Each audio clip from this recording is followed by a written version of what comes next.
Hi everyone, I hope you're doing okay. If anyone is new to my channel, hi, my name is Jen. I am an author and a book reviewer. So if you would like to check out my other videos, I talk about books a lot on here. During lockdown, I've been doing quite a few Instagram lives and I started doing daily readings, reading one book from start to finish to entertain myself and hopefully to entertain you as well. So I did Alice's Adventures in Wonderland and I also did Through the Looking Glass as well. And recently I started doing daily readings of Pride and Prejudice by Jane Austen. And because you have asked me to, every weekend for the next 6 weeks, I'm going to be uploading a omnibus of all of those daily readings. So basically, I'm giving you on here a very casual audiobook, and I use that word loosely, of Pride and Prejudice read by me. So occasionally I'm probably going to trip over my words and all of that stuff, but I'm having fun doing it and I'm hoping that you're enjoying it as well. Today, these are the first 15 chapters that I'm giving you. Next Saturday will be the next 15 chapters, etc. I will link the book down below in case you don't have a copy yourself and you would like one. I'm reading from the Penguin cloth-bound edition, which is beautifully illustrated on the outside by Coralie Bickford Smith. If you've been enjoying the content and the extra content that I've been putting up recently and you're able to, it would be amazing if you would consider supporting me on Patreon. It is a place where you can throw $1 in a tip jar for your favourite creators. If you have the means to do that, I will link it in the description box down below. If you don't or you don't want to, that's totally cool. Support over there just means that I can spend more time making free content for everybody. So here are the first 15 chapters of Pride and Prejudice. I hope you have a great weekend and I'll see you for a new video on Monday. Lots of love. Bye. Should we all say the first sentence together though on the count of 3? I know I can't hear you, but you could say it too. Should we do it? On the count of 3. 1, 2, 3. It is a truth, universally acknowledged, that a single man in possession of good fortune must be in want of a wife. Always makes me feel warm and fuzzy, that. However, little known the feelings or views of such a man may be on his first entering a neighbourhood. This truth is so well fixed in the minds of the surrounding families that he is considered as the rightful property of some one or other of their daughters. "My dear Mr Bennet," said his lady to him one day, "have you heard that Netherfield Park is let at last?" Mr Bennet replied that he had not. "But it is," returned she, "for Mrs Long has just been here and she told me all about it." Mr Bennet made no answer. "Do you not want to know who has taken it?" cried his wife impatiently. "You want to tell me, and I have no objection to hearing it." This was invitation enough. "Why, my dear, you must know, Mrs Long says that Netherfield is taken by a young man of a large fortune from the north of England, that he came down on Monday in a chaise and 4 to see the place, and was so much delighted with it that he agreed with Mr Norris immediately that he is to take possession before Michaelmas, and some of his servants are in the house by the end of next week." "What is his name?" "Bingley." "Is he married or single?" "Oh, single, my dear, to be sure. A single man of large fortune, 4,000 or 5,000 a year. What a fine thing for one of our girls." "How so? How can it affect them?" "My dear Mr Bennet," replied his wife, "how can you be so tiresome? You must know that I am thinking of his marrying one of them." "Is that his design in settling here?" "Design? Nonsense! How can you talk so? But it is very likely that he may fall in love with one of them, and therefore you must visit him as soon as he comes." "I see no occasion for that. You and the girls may go, or you may send them by themselves, which perhaps will be better still, for as you are as handsome as any of them, Mr Bingley might like you the best of the party." My dear, you flatter me. I certainly have had my share of beauty, but I do not pretend to be anything extraordinary now. When a woman has 5 grown-up daughters, she ought to give over thinking of her own beauty. In such cases, a woman has not often much beauty to think of. But, my dear, you must indeed go and see Mr. Bingley when he comes into the neighbourhood. It is more that I engage for, I assure you. But consider your daughters. Only think what an establishment it must be for one of them. Sir William and Lady Lucas are determined to go merely on that account, and for in general you know that there will be no more newcomers. Indeed, you must go, for it will be impossible for us to visit him if you do not. You are over-scrupulous, surely.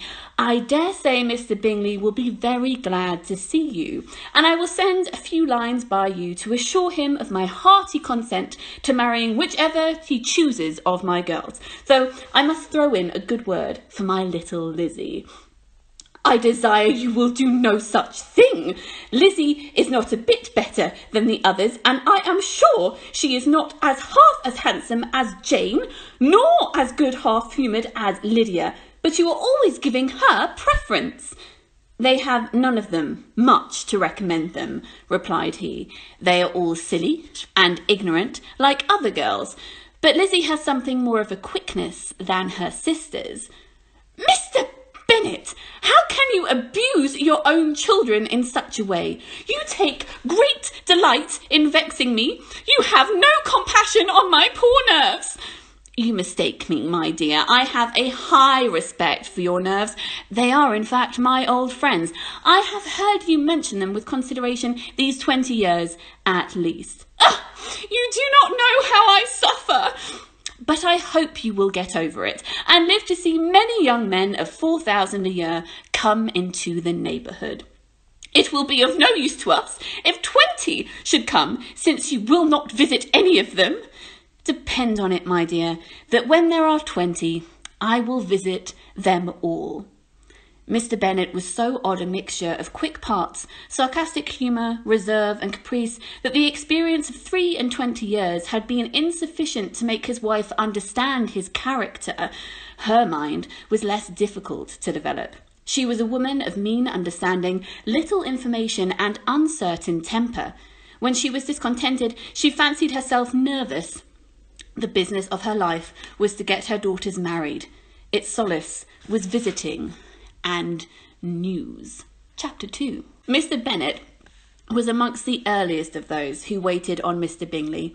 He had always intended to visit him, though to the last always assuring his wife that he should not go.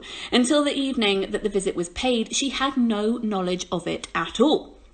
It was then disclosed in the following manner. Observing his second daughter employed in trimming a hat, he suddenly addressed her with, "I hope Mr. Bingley will like it, Lizzie." "We are not in a way to know what Mr. Bingley likes," said her mother resentfully, "since we are not allowed to visit." "But you forget, mamma," said Elizabeth, "that we shall meet him at the assemblies, and that Mrs. Long has promised to introduce him." "I do not believe Mrs. Long will do such a thing. She has 2 nieces of her own. She is a selfish, hypocritical woman, and I have no opinion of her." "Nor more have I," said Mr. Bennet, "and I am glad to find that you do not depend on her serving you." Mrs. Bennet deigned not to make any reply, but unable to contain herself, began scolding one of her daughters. "Don't keep coughing so, Kitty, for heaven's sake. Have a little compassion on my poor nerves. You tear them to pieces, all of you." "Kitty has no discretion in her coughs," said her father. "She times them ill." I do not cough for my own amusement," replied Kitty fretfully. "When is your next ball to be, Lizzie?" "Tomorrow fortnight." "Aye, so it is," cried the mother, "and Mrs. Long does not come back till the day before, so it will be impossible for her to introduce him, for she will not know him herself." "Then, my dear, you may have the advantage of your friend, and introduce Mr. Bingley to her." "Impossible, Mr. Bennet, impossible. When I am not acquainted with him myself, how can you be so teasing?" I honour your circumspection. A fortnight's acquaintance is certainly very little. One cannot know what a man really is by the end of a fortnight. But if we do not venture, somebody else will. And after all, Mrs. Long and her nieces must stand their chance. And therefore, as she will think it an act of kindness if you decline the office, I will take it on myself. The girls stared at their father. Mrs. Bennet only said, "Nonsense! Nonsense!" "What can be the meaning of that emphatic exclamation?" cried he. "Do you consider the forms of introduction and the stress that is laid on them as nonsense? I cannot agree with you there. What say you, Mary? For you are a young lady of deep reflection, I know, and read great books, and make extracts." Mary wished to say something very sensible, but knew not how. "While Mary is adjusting her ideas," he continued, "let us return to Mr. Bingley." "I am sick of Mr. Bingley!" cried his wife. "Oh, I am sorry to hear that. But why did you not tell me this before? If I had known as much this morning, I certainly would not have called on him. It is very unlucky, but as I have actually now paid the visit, we cannot escape his acquaintance now." The astonishment of the ladies was just what he had wished. That of Mrs. Bennet perhaps surpassing the rest, though when the first tumult of joy was over, she began to declare that it was what she had suspected all along. "How good of you, Mr. Bennet, my dear. I knew I would persuade you at last. I was sure you loved your girls too well to neglect them such an acquaintance.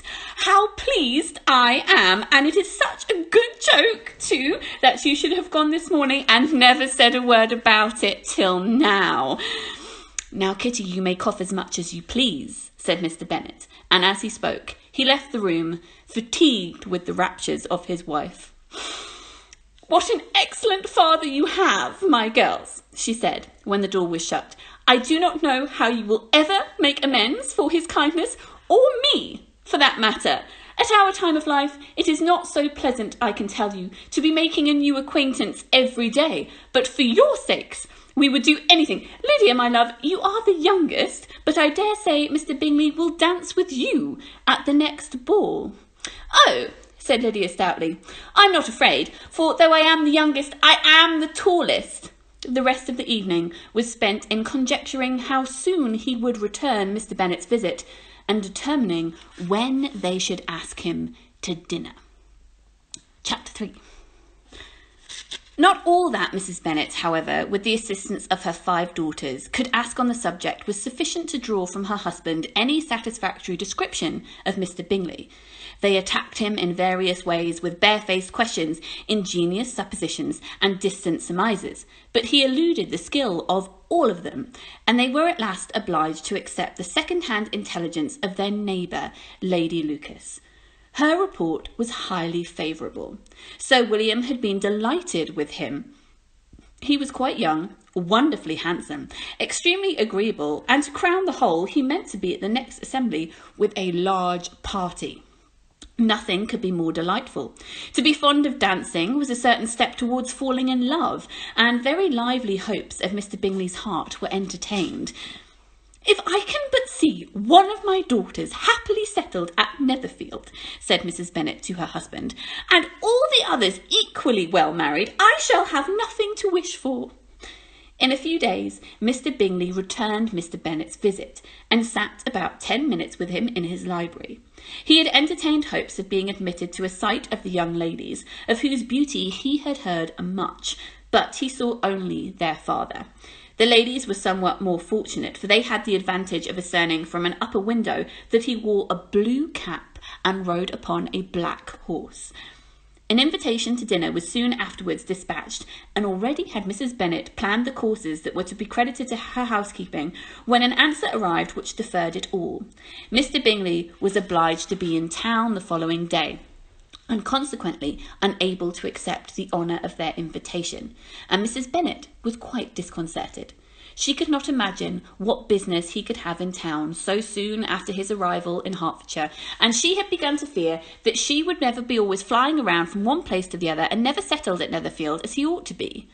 Lady Lucas quietened her fears a little by starting the idea of his being gone to London only to get a large party for the ball, and a report soon followed that Mr. Bingley was to bring 12 ladies and 7 gentlemen with him to the assembly. The girls grieved over such a number of ladies, but were comforted the day before the ball by hearing that instead of 12, he had brought only 6 with him from London, his 5 sisters and a cousin.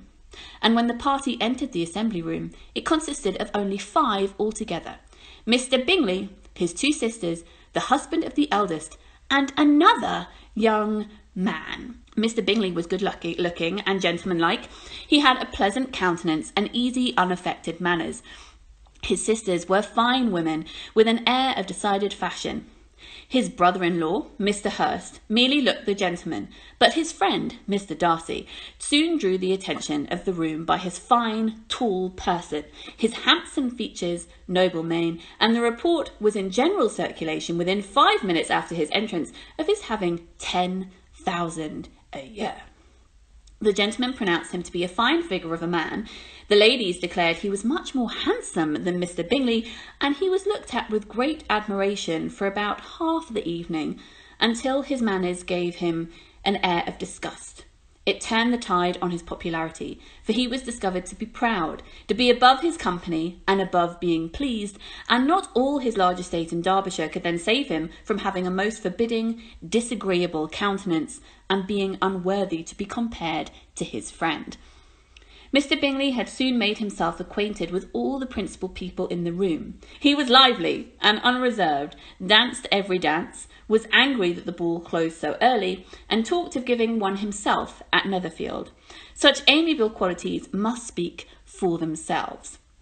What a contrast between him and his friend Bay, exactly. Mr Darcy danced only once with Mrs Hurst and once with Miss Bingley, declined being introduced to any other lady, and spent the rest of the evening walking about the room, speaking occasionally to one of his own party, but nobody else. His character was decided. He was the proudest, most disagreeable man in the world, and everybody hoped that he would never come there again. Amongst the most violent against him was Mrs Bennet, whose dislike of his general behaviour was sharpened into particular resentment by his having slighted one of her daughters. Elizabeth Bennet had been obliged by the scarcity of gentlemen to sit down for 2 dances, and during part of that time Mr Darcy had been standing near enough for her to overhear a conversation between him and Mr Bingley, who came from the dance for a few minutes to press his friend to join it. "Come, Darcy," said he, "I must have you dance. I hate to see you standing about by yourself in this stupid manner. You had much better dance." "I certainly shall not. You know how I detest it, unless I am particularly acquainted with my partner. At such an assembly as this, it would be insupportable. Your sisters are engaged, and there is not another woman in the room with whom it would not be a punishment for me to stand up with." "I would not be so fastidious as you are," cried Bingley. "For a kingdom! Upon my honour, I never met so many pleasant girls in all my life as I have this evening, and there are several of them uncommonly pretty."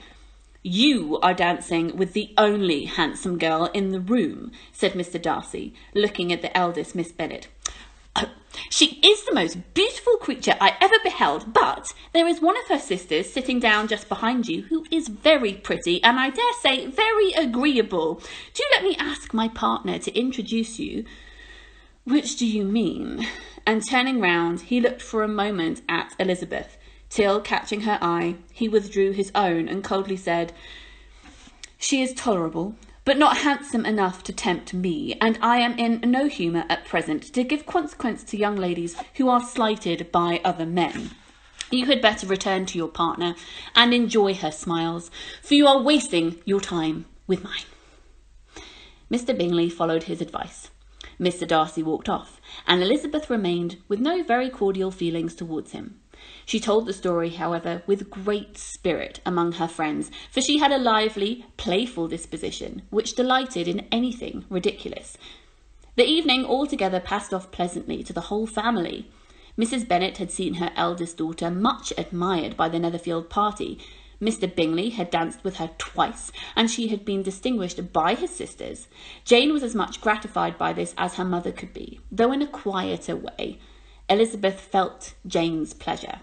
Mary had heard herself mentioned to Miss Bingley as the most accomplished girl in the neighbourhood, and Catherine and Lydia had been fortunate enough to be never without partners, which was all that they had yet to learn to care from a ball. They returned, therefore, in good spirits to Longbourn, the village where they lived, and of which they were the principal inhabitants. They found Mr Bennet still up. With a book he was regardless of time, and at the present occasion he had a good deal of curiosity as to the event of an evening which had raised such splendid expectations. He had rather hoped that all his wife's views on the stranger would be disappointed, but he soon found that he had a very different story to hear. "Oh, my dear Mr Bennet," as she entered the room, "we have had the most delightful evening, a most excellent ball. I wish you had been there. Jane was so admired. Nothing like it. Everybody said how well she looked, and Mr Bingley thought her quite beautiful and danced with her twice. And she was the only creature in the room that he asked a second time. First of all, he asked Miss Lucas, and I was so vexed to see him stand up with her, but, however, he did not admire her at all. Indeed, nobody can, you know, and he seemed quite struck with Jane as she was going down the dance. So he inquired who she was, and they got introduced and asked her for the next 2 dances. Then the 2/3 he danced with Miss King, and the 2/4 with Maria Lucas, and the 2/5 with Jane again, and the 2/6 with Lizzie, and the bonga. If you had any compassion for me," cried her husband impatiently, "he would not have danced half so much. For God's sake!" No more of this, and his partners. Oh, that he had sprained his ankle in the first dance. "Oh, my dear," continued Miss Bennet, "I am quite delighted with him. He is so excessively handsome, and his sisters are charming women. I never in my life saw anything more elegant than their dresses. I dare say the lace upon Mrs Hurst's gown—" Here she was interrupted again. Mr Bennet protested against any description of finery. She was therefore obliged to seek another branch of the subject, and related with much bitterness of spirit and some exaggeration the shocking rudeness of Mr Darcy. "But I can assure you," she added, "that Lizzie does not lose much by not suiting his fancy, for he is a most disagreeable, horrid man, not at all worth pleasing, so high and so conceited that there was just no enduring him at all. He walked here and he walked there, fancying himself so very great, not handsome enough to dance with. I wish you had been there, my dear, to have given him one of your set-downs. I quite detest the man." Chapter 4. When Jane and Elizabeth were alone, the former, who had been cautious in her praise of Mr Bingley before, expressed to her sister how very much she admired him. "He is just what a young man ought to be," said she, "sensible, good-humoured, lively, and I never saw such happy manners, so much ease, with such perfect good breeding." "He is also handsome," replied Elizabeth, "which a young man ought likewise to be, if he possibly can. His character is thereby complete. I was very much flattered by his asking me to dance a second time. I did not expect such a compliment." "Did you not? I did for you, but that is one very great difference between us. Compliments always take you by surprise, and me never. What could be more natural than his asking you again? He could not help seeing that you were about 5 times as pretty as every other woman in the room. No thanks to his gallantry for that. Well, he certainly is very agreeable, and I give you leave to like him. You have liked many a stupider person." "Dear Lizzie, oh, you are a great deal too apt, you know, to like people in general. You never see a fault in anybody. All the world are good and agreeable in your eyes. I never heard you speak ill of a human being in your life." "I would wish not to be hasty in censuring anyone, but I always speak what I think." "I know you do, and that is what makes it all the wonder, with your good sense, to be so honestly blind to the follies and nonsense of others. Affectation of candour is common enough, one meets it everywhere, but to be candid without ostentation or design, to take the good of everybody's character and make it still better, and say nothing of the bad, belongs to you alone. "And so, you like this man's sisters too, do you? Their manners are not equal to his." "Certainly not, at first, but they are very pleasing women when you converse with them.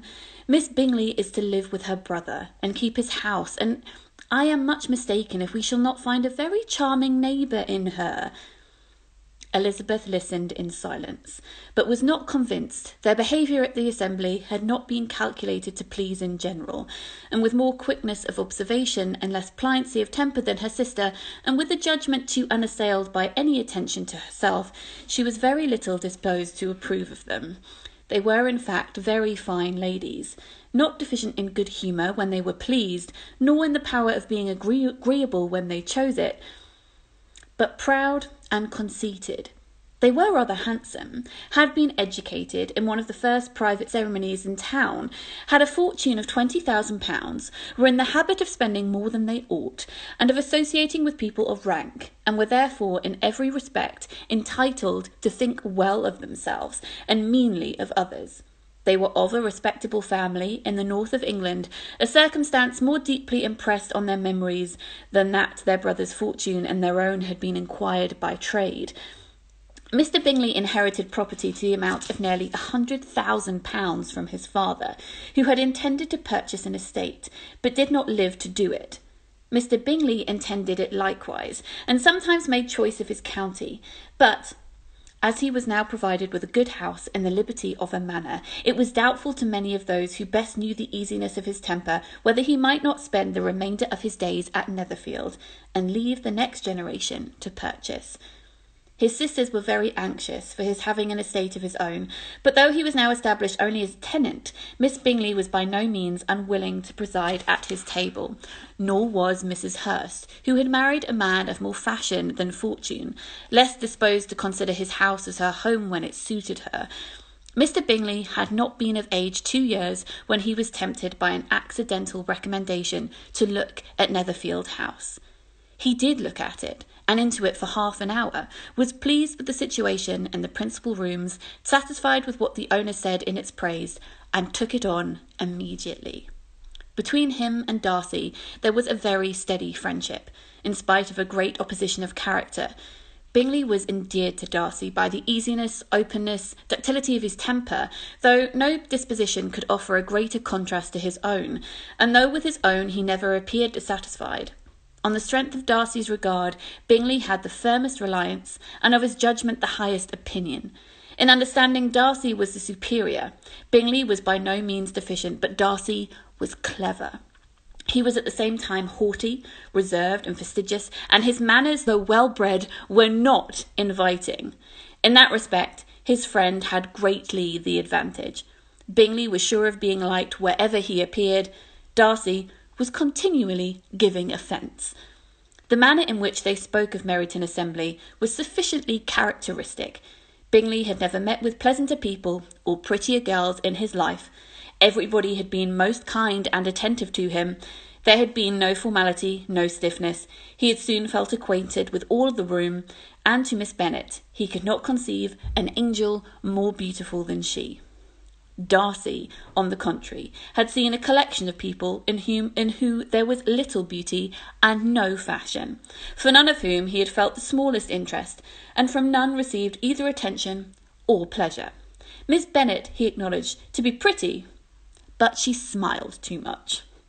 Mrs Hurst and her sister allowed it to be so, but still they admired her and liked her, and pronounced her to be a sweet girl, and one whom they should not object to know more of in the future. Miss Bennet was therefore established as a sweet girl, and their brother felt authorised by such commendation to think of her as often as he chose. Chapter 5. Within a short walk of Longbourn lived a family with whom the Bennets were particularly intimate.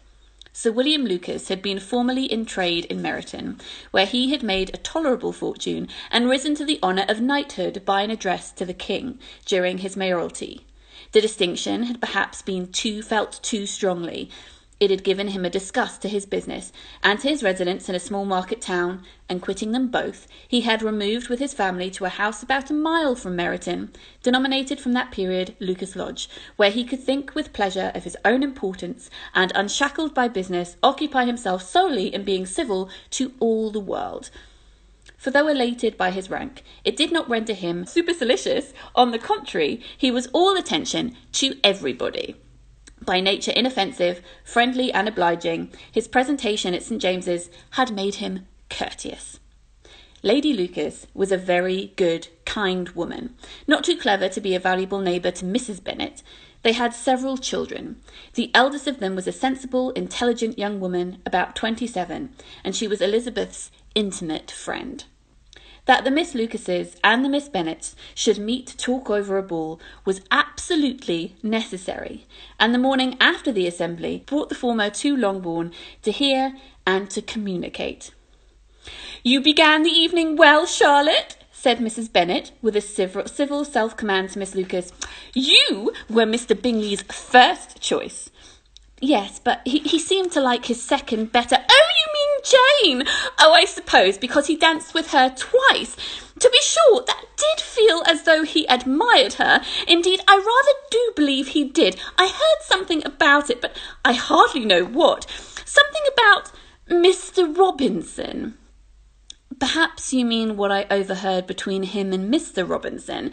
Did I not mention it to you?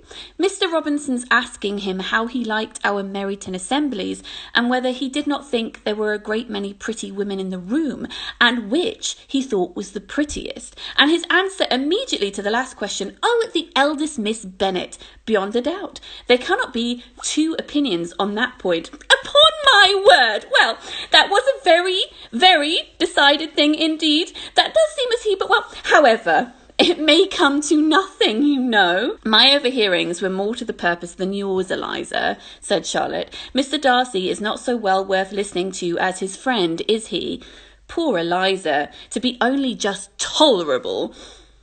"I beg that you would not put it into Lizzie's head to be vexed by his ill treatment, for he is such a disagreeable man that it would be quite a misfortune to be liked by him. Mrs. Long told me last night that he sat close to her for half an hour without once opening his lips."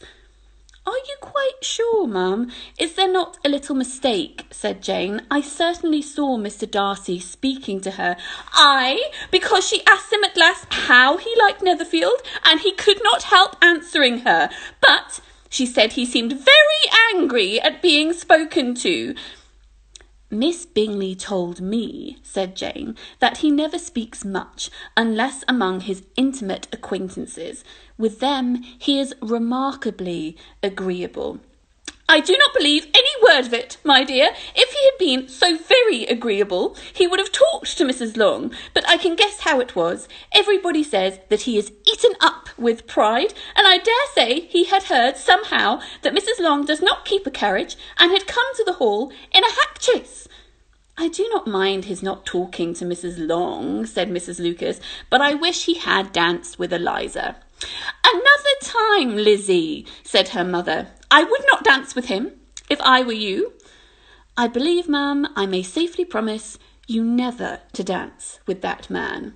"His pride," said Miss Lucas, "does not offend me so much as pride often does, because there is an excuse for it. One cannot wonder that so very fine a young man, with family, fortune, and everything in his favour, should think highly of himself. If I may so express it, he has a right to be proud." "That is very true," replied Elizabeth, "and I could easily forgive his pride if he had not mortified mine."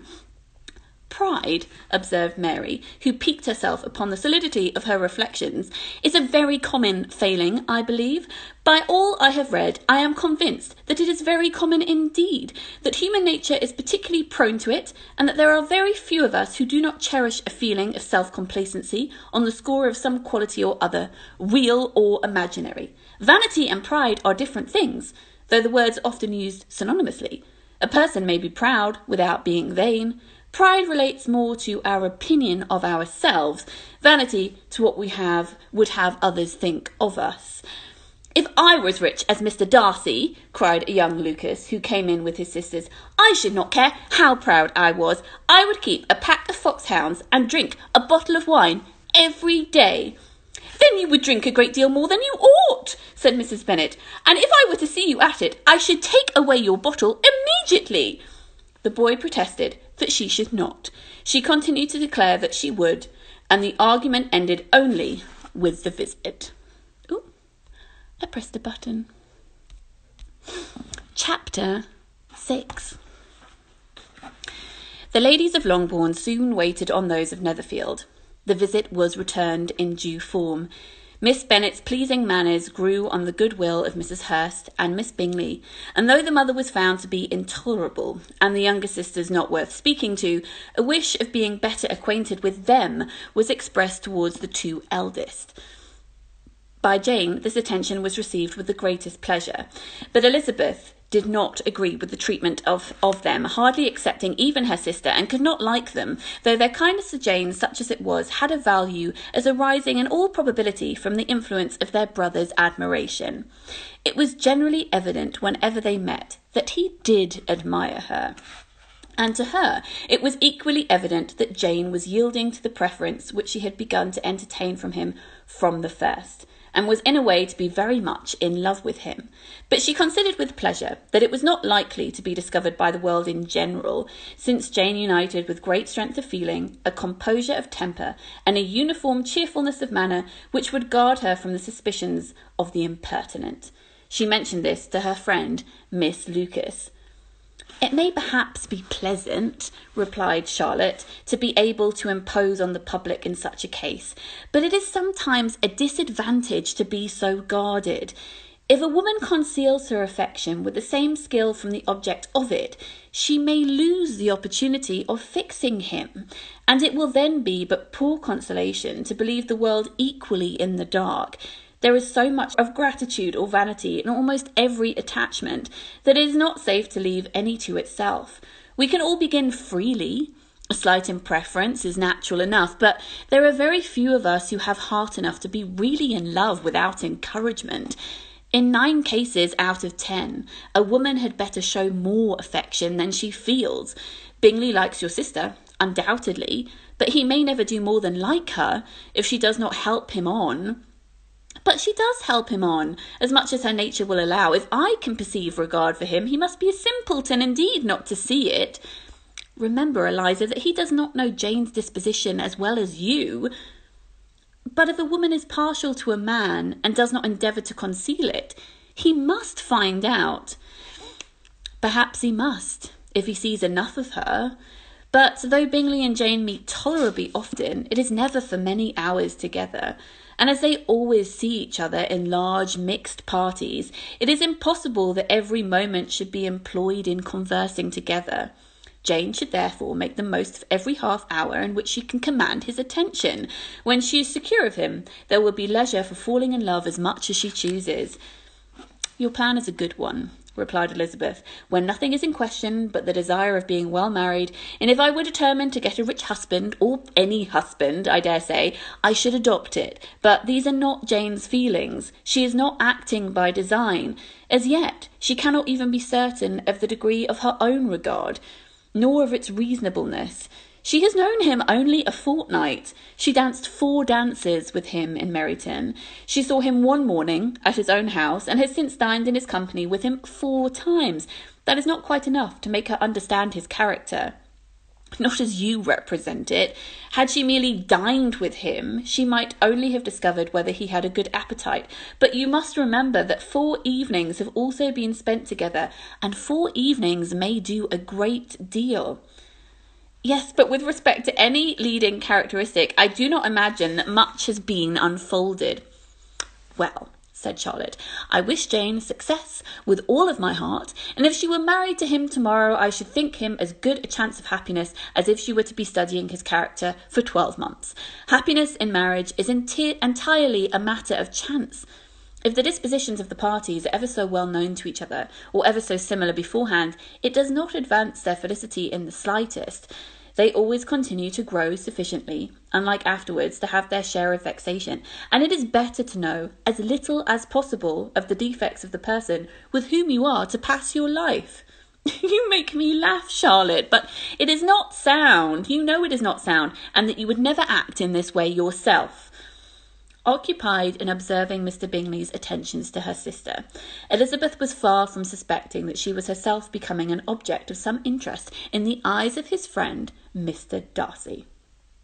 Mr. Darcy had at first scarcely allowed her to be pretty. He had looked at her without admiration at the ball, and when they next met, he looked at her only to criticise. But no sooner had he made it clear to himself and his friends that she had hardly a good feature in her face, than he began to find it was rendered uncommonly intelligent by the beautiful expression of her dark eyes. To this discovery succeeded some others equally mortifying. Though he had detected with a critical eye more than one failure of perfect symmetry in her form, he was forced to acknowledge her figure to be light and pleasing, and in spite of his asserting that her manners were not those of the fashionable world, he was caught by their easy playfulness. Of this she was perfectly unaware. To her, he was only the man who had made himself agreeable nowhere, and who had not thought her handsome enough to dance with. He began to wish to know more of her, and as a step towards conversing with her himself, attended to her conversation with others.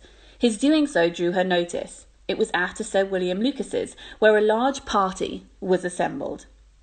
"What does Darcy mean," she said to Charlotte, "by listening to my conversation with Colonel Forster?" "That is a question that only Mr. Darcy himself can answer. But if he does it any more, I shall certainly let him know that I see what he is about. He has a very satirical eye, and if I do not begin by being impertinent myself, I shall soon grow afraid of him." On his approaching them soon afterwards, though without seeming to have any interest in speaking, Miss Lucas defied her friend to mention such a subject to him, which immediately provoked Elizabeth to do it, and she turned to him and said, "Do you not think, Mr. Darcy, that I expressed myself uncommonly well just now when I was teasing Colonel Forster to give us a ball at Meryton?" "With great energy, but it is a subject which always makes a lady energetic." "You are severe on us. It will be her turn soon to be teased," says Miss Lucas. "I am going to open the instrument, Eliza, and you know what follows." "You are a very strange creature by way of a friend, always wanting me to play and sing before anybody and everybody. If my vanity had taken a musical turn, you would have been invaluable, but as it is, I would really rather not sit down before those who must be in the habit of hearing the very best performers." On Miss Lucas's persevering, however, she added, "Very well. If it must be so, then it must." And gravely glancing at Mr. Darcy, "There is a fine old saying which everybody here is of course familiar with. Keep your breath to cool your porridge, and I shall keep mine to swell my song." Her performance was pleasing, though by no means capital. After a song or two, and before she could reply to the entreaties of several that she should sing again, she was eagerly succeeded at the instrument by her sister Mary, who, having, in consequence of being the only plain one in the family, worked hard for knowledge and accomplishments, was always impatient for display. Mary had neither genius nor taste, and though vanity had given her application, it had given her likewise a pedantic air and a conceited manner, which would have injured a high degree of excellence than she had reached. Elizabeth, easy and unaffected, had been listened to with much more pleasure, though not playing half so well, and Mary, at the end of a long concerto, was glad to purchase praise and gratitude by Scotch and Irish airs at the request of her younger sisters, who, with some of the Lucases and 2 or 3 officers, joined eagerly in dancing at one end of the room. Mr. Darcy stood near them, in silent indignation at such a mode of passing the evening, to the exclusion of all conversation, and was too much engrossed by his own thoughts to perceive that Sir William Lucas was his neighbour, till Sir William Lucas began, "What a charming amusement for young people this is, Darcy! There is nothing finer than dancing. After all, I consider it to be one of the first and finest establishments of polished societies." "Certainly, sir, and it has the advantage also of being in vogue amongst the less polished societies of the world. Every savage can dance." Mr. William only smiled. "Your friend performs delightfully," he continued after a pause, on seeing Bingley join the group, and I doubt not that you are an adept in the science yourself, Mr. Darcy. You saw me dance at Meryton, I believe, sir? Yes, indeed, and received no inconsiderable pleasure from the sight. Do you often dance at Sir James's? Never, sir. Do you not think it would be a proper compliment to the place? It is a compliment which I never pay to any place, if I can avoid it. You have a house in town, I conclude. Mr. Darcy bowed. I had some such thoughts of fixing in town myself, for I am fond of superior society, but I did not feel quite certain that the air of London would agree with Lady Lucas. He paused in hopes of an answer, but his companion was not disposed to make any, and Elizabeth, at that instant moving towards them, was struck with the notion of doing a very gallant thing, and he called out to her, My dear Eliza, why are you not dancing? Mr. Darcy, you must allow me to present this young lady to you as a very desirable partner. You cannot refuse to dance, I am sure, when so much beauty is before you. And taking her hand, he would have given it to Mr. Darcy, who, though extremely surprised, was not unwilling to receive it, when she instantly drew it back, and said with some discomposure to Sir William, Indeed, sir, I have not the least intention of dancing. I entreat you not to suppose that I move this way in order to beg for a partner. Mr. Darcy, with grave propriety, requested to be allowed the honour of her hand, but in vain. Elizabeth was determined, nor did Sir William at all shake her purpose by his attempt at persuasion. You excel so much in the dance, Miss Eliza, that it is cruel to deny me the happiness of seeing you, and though this gentleman dislikes the amusement in general, he can have no objection, I am sure, to oblige us for 1/2 hour. Mr. Darcy is, all politeness, said Elizabeth, smiling. He is indeed, but considering the inducement, my dear Miss Eliza, we cannot wonder at his complaisance, for who would object to such a partner? Elizabeth looked archly and turned away. Her resistance had not injured her with the gentleman, and he was thinking of her with some complacency, when thus accosted by Miss Bingley. I can guess the subject of your reverie. I should imagine not. You are considering how insupportable it would be to pass many evenings in this manner in such society, and indeed I am quite of your opinion. I was never more annoyed. The insipidity, and yet the noise, the nothingness, and the self-importance of all these people. What would I give to hear your strictures on them? Your conjecture is completely wrong, I assure you. My mind was more agreeably engaged. I have been meditating on the very great pleasure which a pair of fine eyes in the face of a pretty woman can bestow. Miss Bingley immediately fixed her eyes on his face, and desired he would tell her what lady had the credit of inspiring such reflections. Mr. Darcy replied with great intrepidity, Miss Elizabeth Bennet. Miss Elizabeth Bennet, repeated Miss Bingley. I am all astonishment. How long has she been such a favourite? And pray, when am I to wish you joy? That is exactly the question which I expected you to ask me. A lady's imagination is so very rapid. It jumps from admiration to love, from love to matrimony in a moment. I knew you would be wishing me joy. Nay, if you are so serious about it, I shall consider the matter as absolutely settled. You will have a charming mother-in-law, indeed, and of course she will always be at Pemberley with you. He listened to her with perfect indifference, while she chose to entertain herself in this manner, and as his composure convinced her that all was safe, her wit flowed long. Chapter 7.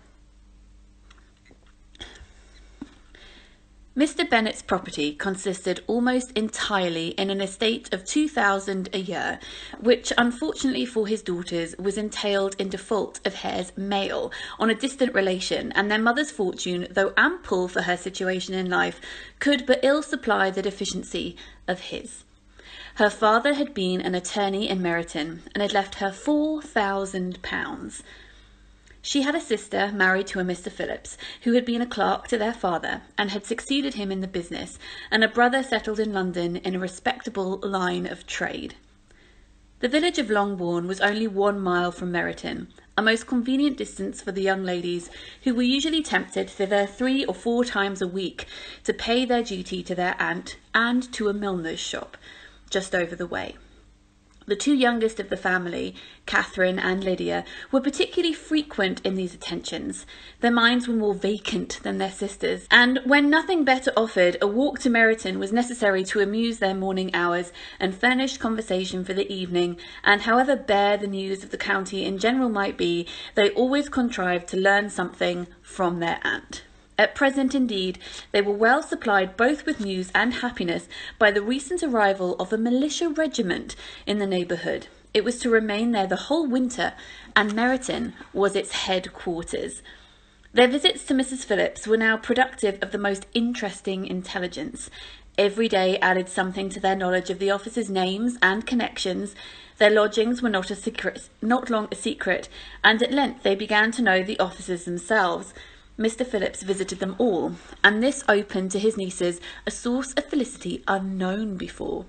They could talk of nothing but officers, and Mr. Bingley's large fortune, the mention of which gave animation to their mother, was worthless in their eyes when opposed to the regimentals of the ensign.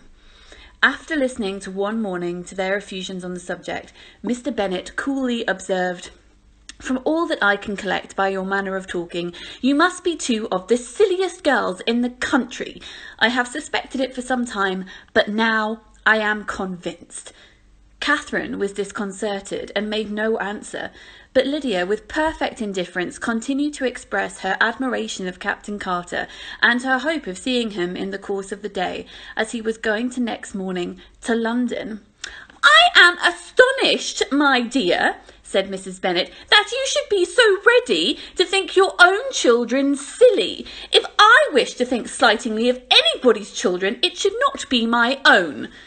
"If my children are silly, I must hope to be always sensible of it."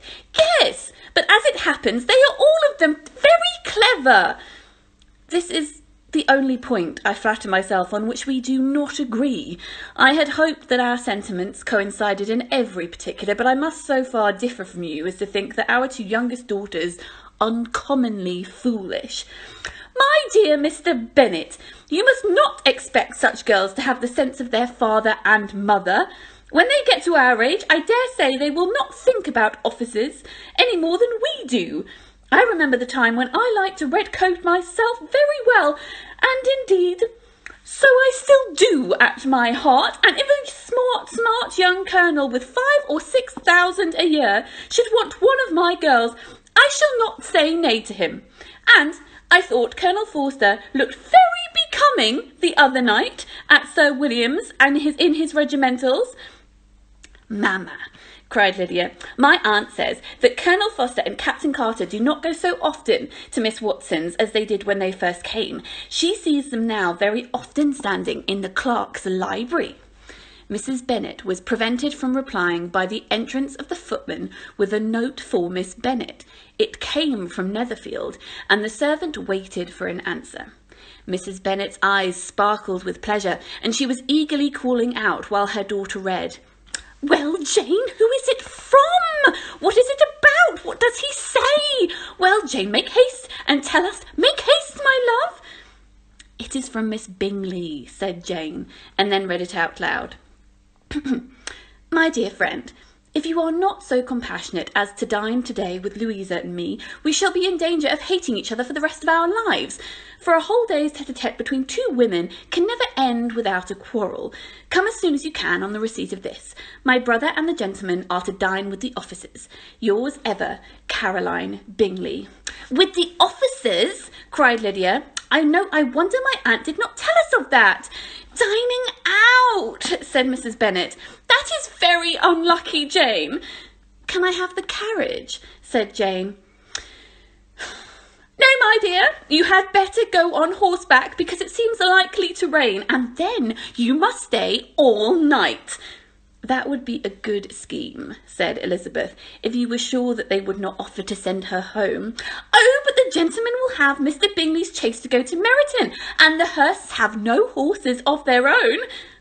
I had much rather go in the coach. But, my dear, your father cannot spare the horses, I am sure of it.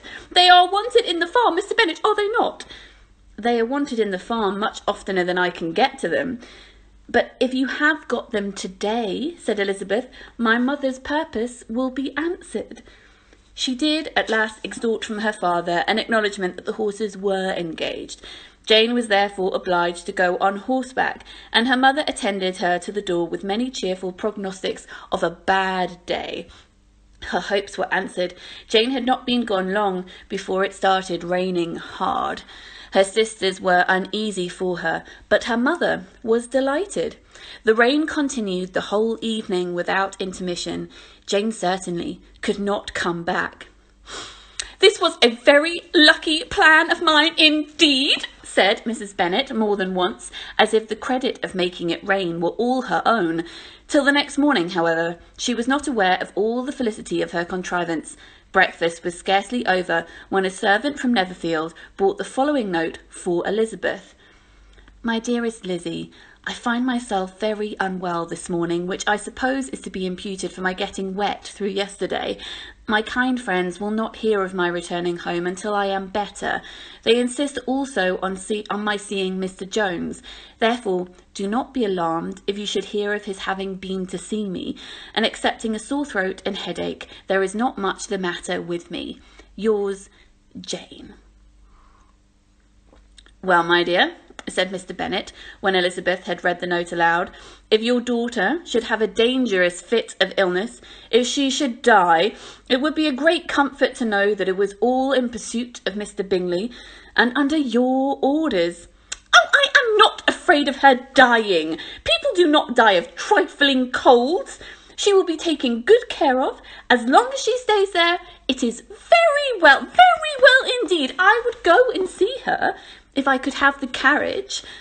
Elizabeth, feeling very anxious, was determined to go to her, though the carriage was not to be had, and as she was no horsewoman, walking was her only alternative. She declared her resolution. "How can you be so silly," cried her mother, "as to think such a thing in all this dirt? You will not be fit to be seen when you get there, Eliza." "I shall be fit to see Jane, which is all I want." "Is this a hint to me, Lizzie," said her father, "to send for the horses?" "No, indeed. I do not wish to avoid the walk. The distance is nothing when one has motive, only 3 miles. I shall be back by dinner." "I admire the activity of your benevolence," observed Mary, "but every impulse of feeling should be guided by reason, and in my opinion exertion should always be in proportion to what is required." "We'll go as far as Meryton with you," said Catherine and Lydia. Elizabeth accepted their company, and the 3 young ladies set off together. "If we make haste," said Lydia as they walked along, "perhaps we may see something of Captain Carter before he goes." In Meryton they parted. The 2 youngest repaired to the lodgings of one of the officers' wives, and Elizabeth continued her walk alone, crossing field after field at a quick pace, jumping over stiles and springing over puddles with impatient activity, and finding herself at last within view of the house, with weary ankles, dirty stockings, and a face glowing with the warmth of exercise. She was shown into the breakfast parlour, where all but Jane were assembled, and where her appearance created a great deal of surprise.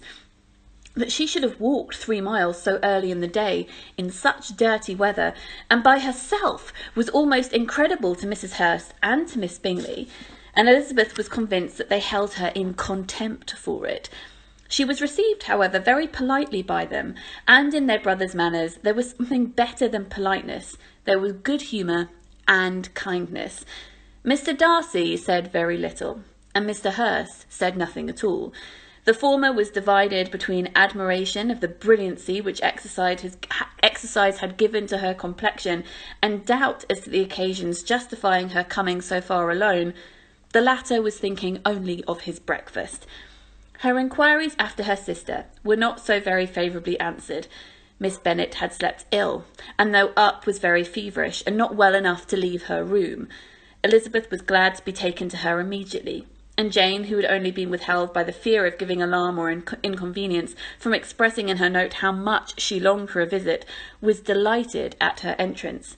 She was not equal, however, to much conversation, and when Miss Bingley left them together, could attempt little besides expressions of gratitude for the extraordinary kindness she was being treated with.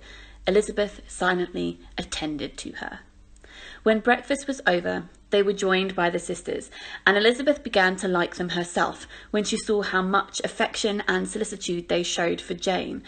The apothecary came, and having examined his patient, said, as might be supposed, that she had caught a violent cold, and that they must endeavour to get the better of it, advised her to return to bed, and promised her some draughts.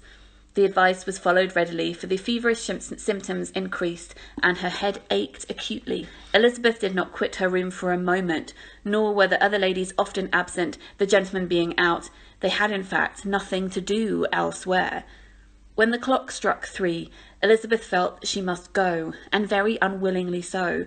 Miss Bingley offered her the carriage, and she only wanted a little pressing to accept it, when Jane testified such concern in parting with her that Miss Bingley was obliged to convert the offer of the chaise into an invitation to remain at Netherfield for the present. Elizabeth most thankfully consented, and a servant was dispatched to Longbourn to acquaint the family with her stay and bring back a supply of clothes. Chapter 8. At 5 o'clock the two ladies retired to dress, and at 6:30 Elizabeth was summoned to dinner.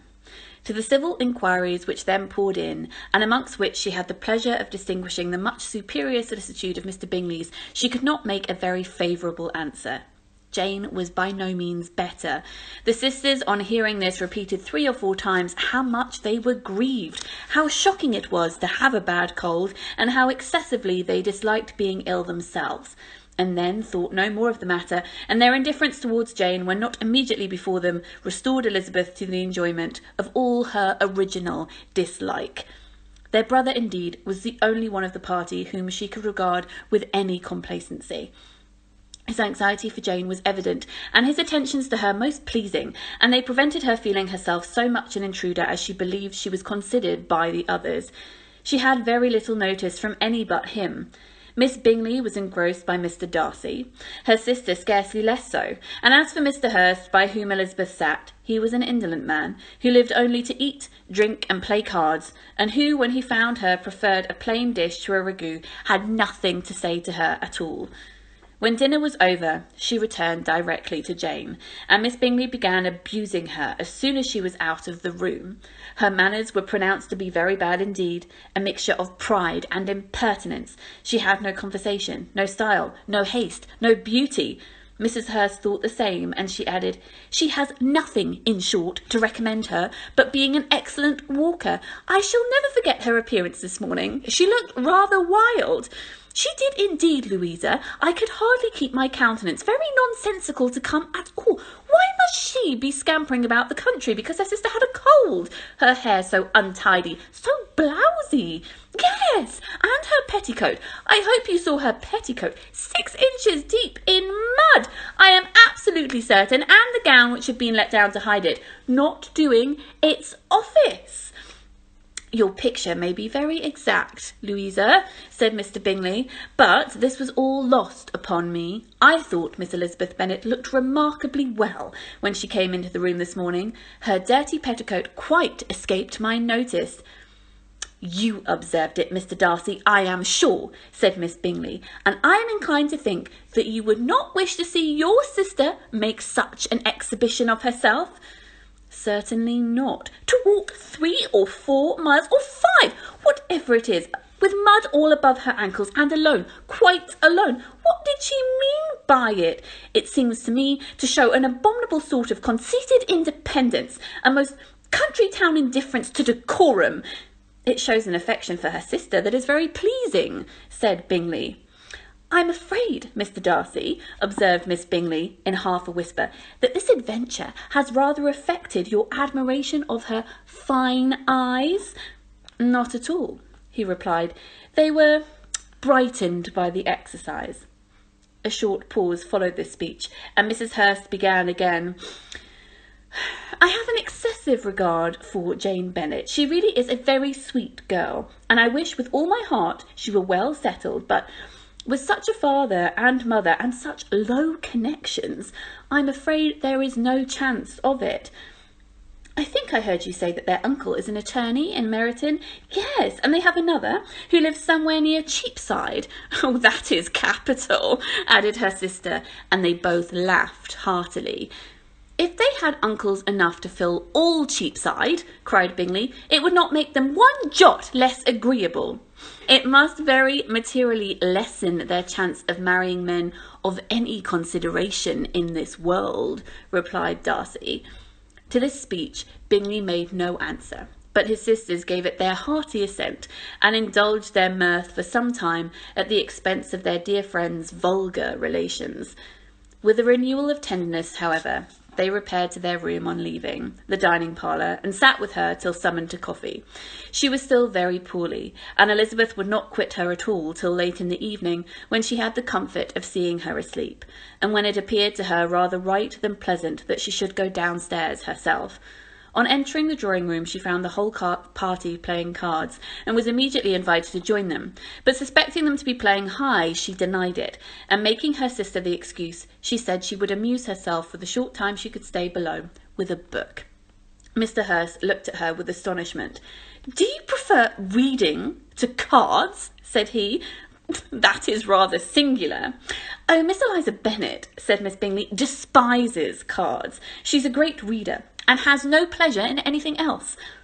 "I deserve neither such praise nor such censure," cried Elizabeth. "I am not a great reader, and I have pleasure in many other things." "In nursing your sister, I'm sure you have pleasure," said Bingley, "and I hope it will soon be increased by seeing her quite well." Elizabeth thanked him from her heart, and then walked towards a table where a few books were lying there. He immediately offered to fetch her others, all that his library afforded.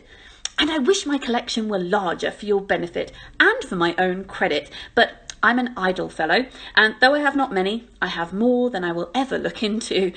Elizabeth assured him that she could suit herself perfectly well with those already in the room. "I am astonished," said Miss Bingley, "that my father should have left so small a collection of books. What a delightful library you have at Pemberley, Mr. Darcy." "It ought to be good," he replied. "It has been the work of many generations." "And then you have added so much more yourself. You are always buying books."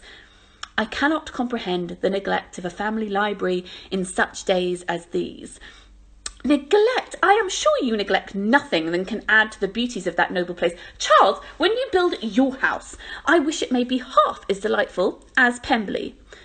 "I wish it may, but I really would advise you to make your purchase in that neighbourhood, and take Pemberley for a kind of model. There is not a finer county in England than Derbyshire." "With all my heart, I will buy Pemberley itself if Darcy will sell it." I am talking of possibilities, Charles. Upon my word, Caroline, I should think it more possible to get Pemberley by purchase than by imitation.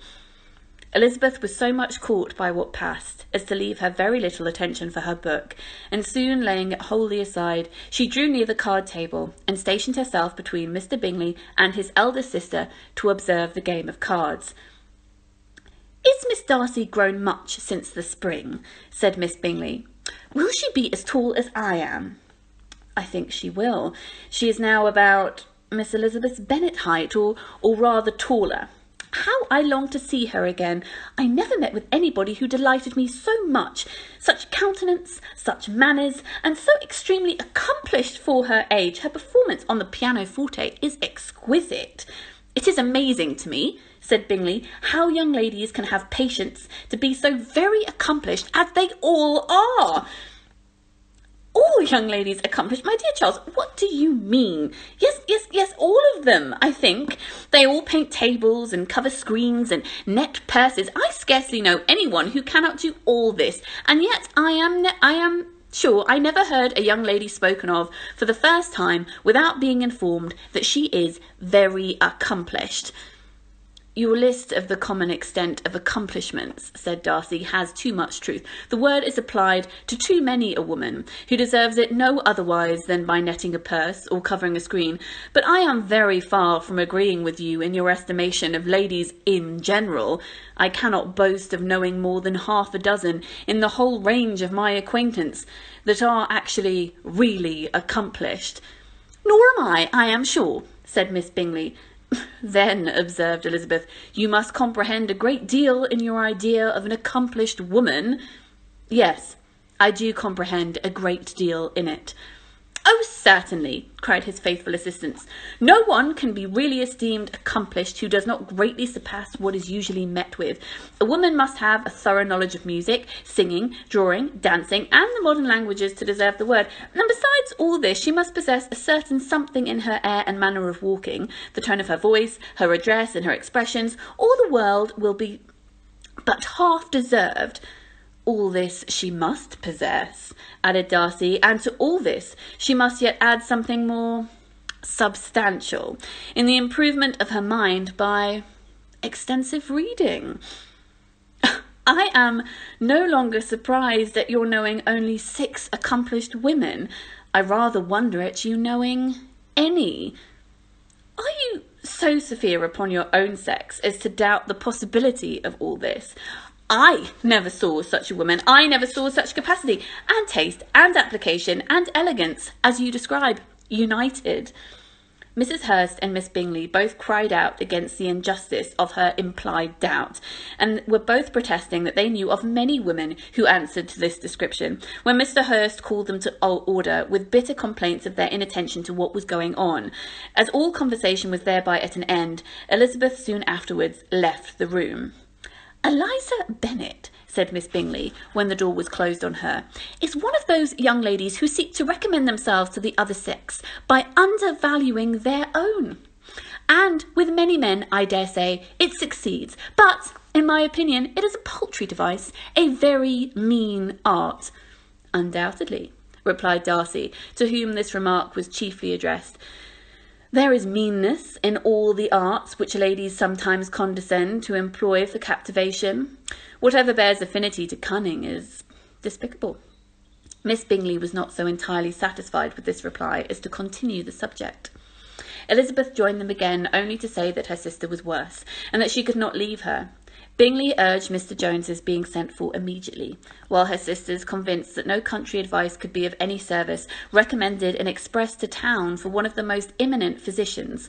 This she would not hear of, but she was not so unwilling to comply with their brother's proposal, and it was settled that Mr. Jones could be sent for early in the morning, if Miss Bennet were not decidedly better. Bingley was quite uncomfortable. His sisters declared that they were miserable. They solaced their wretchedness, however, by duets after supper, while he could find no better relief to his feelings than by giving his housekeeper directions that every possible attention might be paid to the sick lady and her sister. Chapter 9. Elizabeth passed the chief of the night in her sister's room, and in the morning had the pleasure of being able to send a tolerable answer to the inquiries which she had very early received from Mr. Bingley by a housemaid, and some time afterwards from the 2 elegant ladies who waited on his sisters. In spite of this amendment, however, she requested to have a note sent to Longbourn, desiring her mother to visit Jane, and form her own judgment of the situation. The note was immediately dispatched, and its contents as quickly complied with.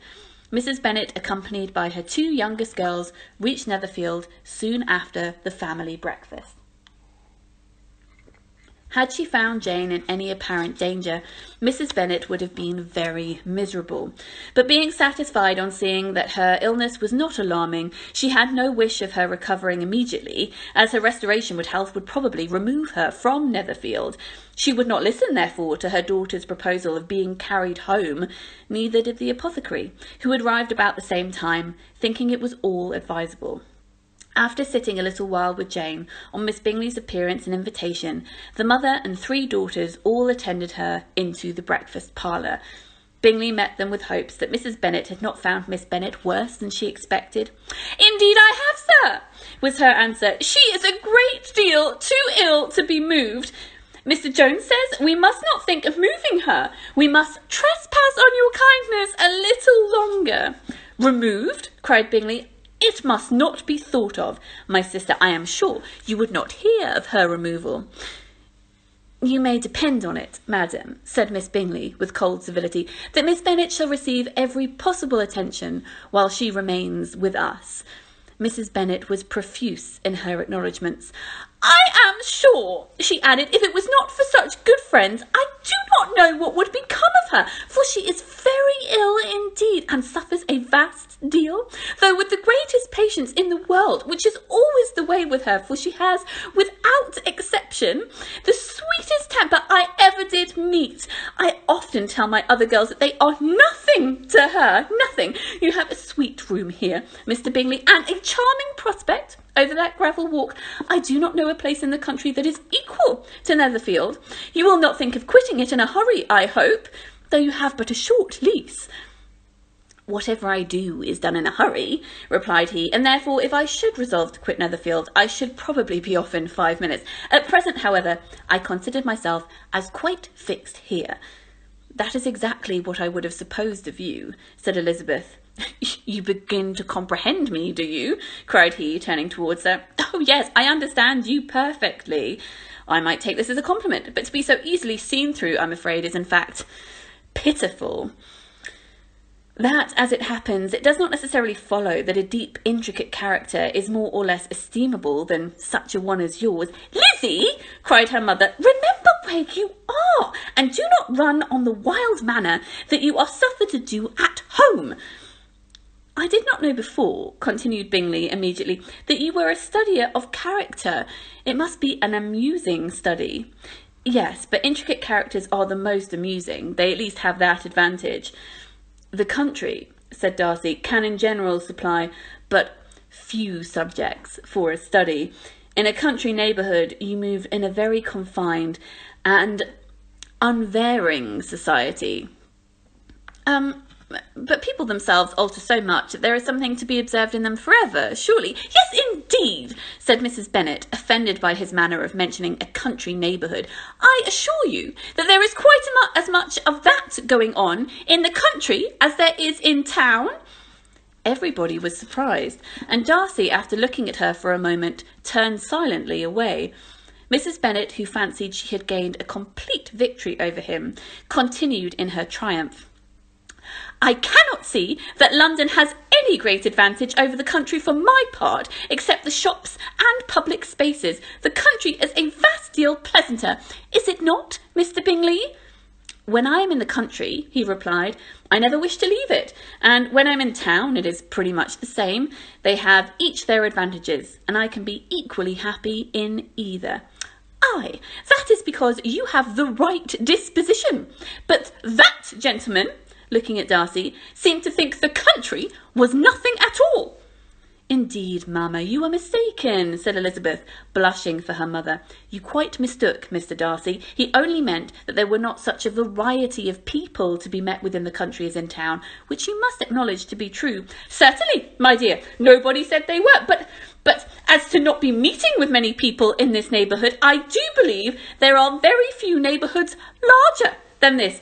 I know that we dine with 24 families." Nothing but concern for Elizabeth could enable Bingley to keep his countenance.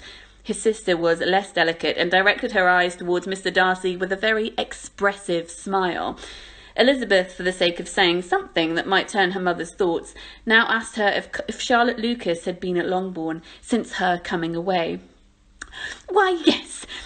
She called yesterday with her father. What an agreeable man Sir William is, Mr. Bingley, is he not? So much the man of fashion, so genteel, and so easy. He always has something to say of everybody. That is my idea of good breeding, and those persons who fancy themselves very important and never open their mouths quite mistake the matter." "Did Charlotte dine with you?" "No, she would go home, I fancy. She wanted the mince pies. For my part, Mr. Bingley, I always keep servants that can do their own work. My daughters are brought up differently, but everybody is to judge for themselves, and the Lucases are a very good sort of girls, I assure you. It is a pity that they are not handsome. Not that I think Charlotte is so very plain, but then she is our particular friend." "She seems a very pleasant young woman," said Bingley. "Oh, Yes, but you must own that she is very plain. Lady Lucas herself has often said so and envied me Jane's beauty. I do not like to boast of my own child, but to be sure, Jane, one does not often see anybody better looking than she. It is what everybody says. I do not trust my own partiality. When she was only 15, there was a gentleman at my brother's gardener's in town so much in love with her that my sister-in-law was sure he would make an offer before we came away. But, however, he did not. Perhaps he thought her too young. However, he wrote some verses on her, and very pretty they were too. And so ended his affection, said Elizabeth impatiently. There has been many a note, I fancy, many a person overcome in the same way. I wonder who first discovered in the efficacy of poetry in driving away love. I have been used to consider poetry as the food of love, said Darcy. Of a fine, stout, healthy love, it may. Everything nourishes what is strong already, but if it only be a slight thin sort of inclination, I am convinced that one good sonnet will starve it away entirely. Darcy only smiled, and the general pause which ensued made Elizabeth tremble lest her mother should be exposing herself again. She longed to speak, but could think of nothing to say, and after a short silence Mrs. Bennet began repeating her thanks to Mr. Bingley for his kindness to Jane, with an apology for troubling him also with Lizzie. Mr. Bingley was unaffectedly civil in his manner, and forced his younger sister to be civil also, and say what the occasion required. She performed her part indeed without much graciousness, but Mrs. Bennet was satisfied, and soon afterwards ordered her carriage. Upon this signal, the youngest of her daughters put herself forward. The two girls had been whispering to each other during the whole visit, and the result of it was that the youngest should tax Mr. Bingley with having promised on his first coming into the country to give a ball at Netherfield. Lydia was a stout, well-grown girl of 15, with a fine complexion and good-humoured countenance, a favourite with her mother, whose affection had brought her into public at an early age.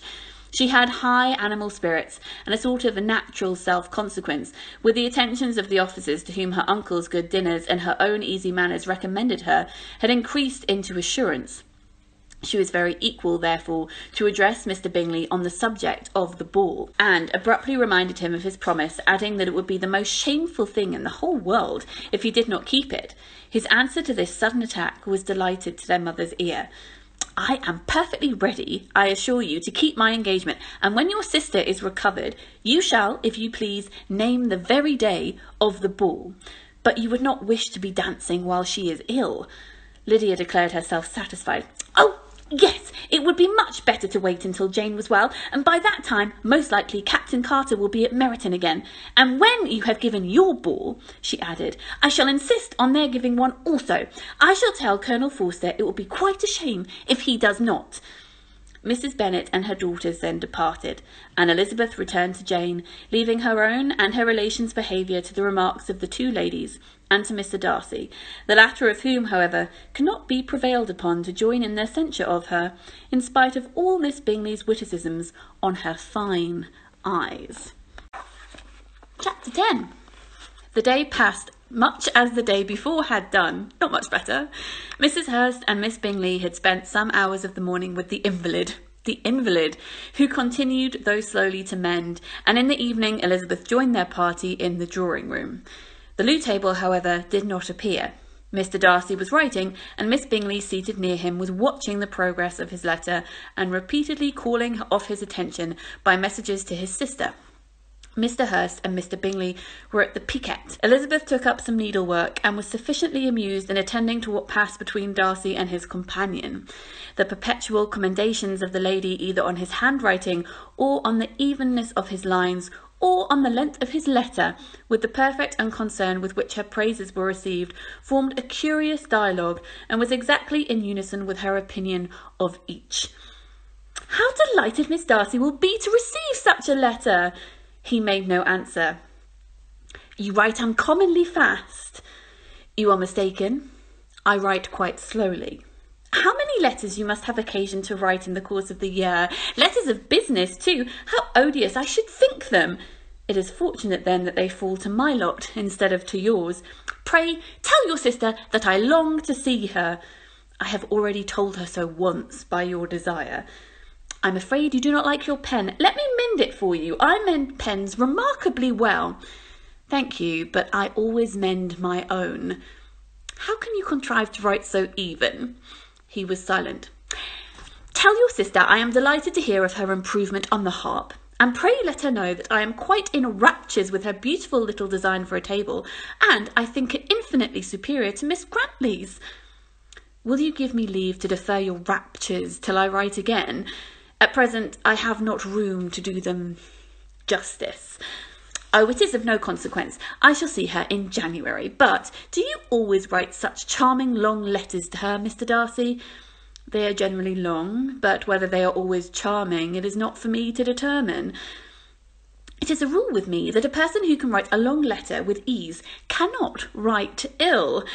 Oh, that will not do for a compliment to Darcy, Caroline, cried her brother, because he does not write words with ease. He studies too much of words of 4 syllables. Do you not, Darcy? My style of writing is very different from yours. Oh, cried Miss Bingley, Charles writes in the most careless way imaginable. He leaves out half his words and blots the rest. My ideas flow so rapidly that I have not time to express them, by which means my letters sometimes convey no ideas at all to my correspondents. Your humility, Mr. Bingley, said Elizabeth, must disarm reproof. Nothing is more deceitful, said Darcy, than the appearance of humility. It is often only carelessness of opinion, and sometimes an indirect boast. And which of the two do you call my little recent piece of modesty?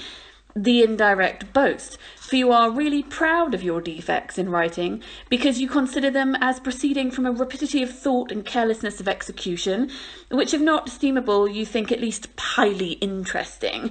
The power of doing anything with quickness is always much prized by the possessor, and often without any attention to the imperfection of the performance.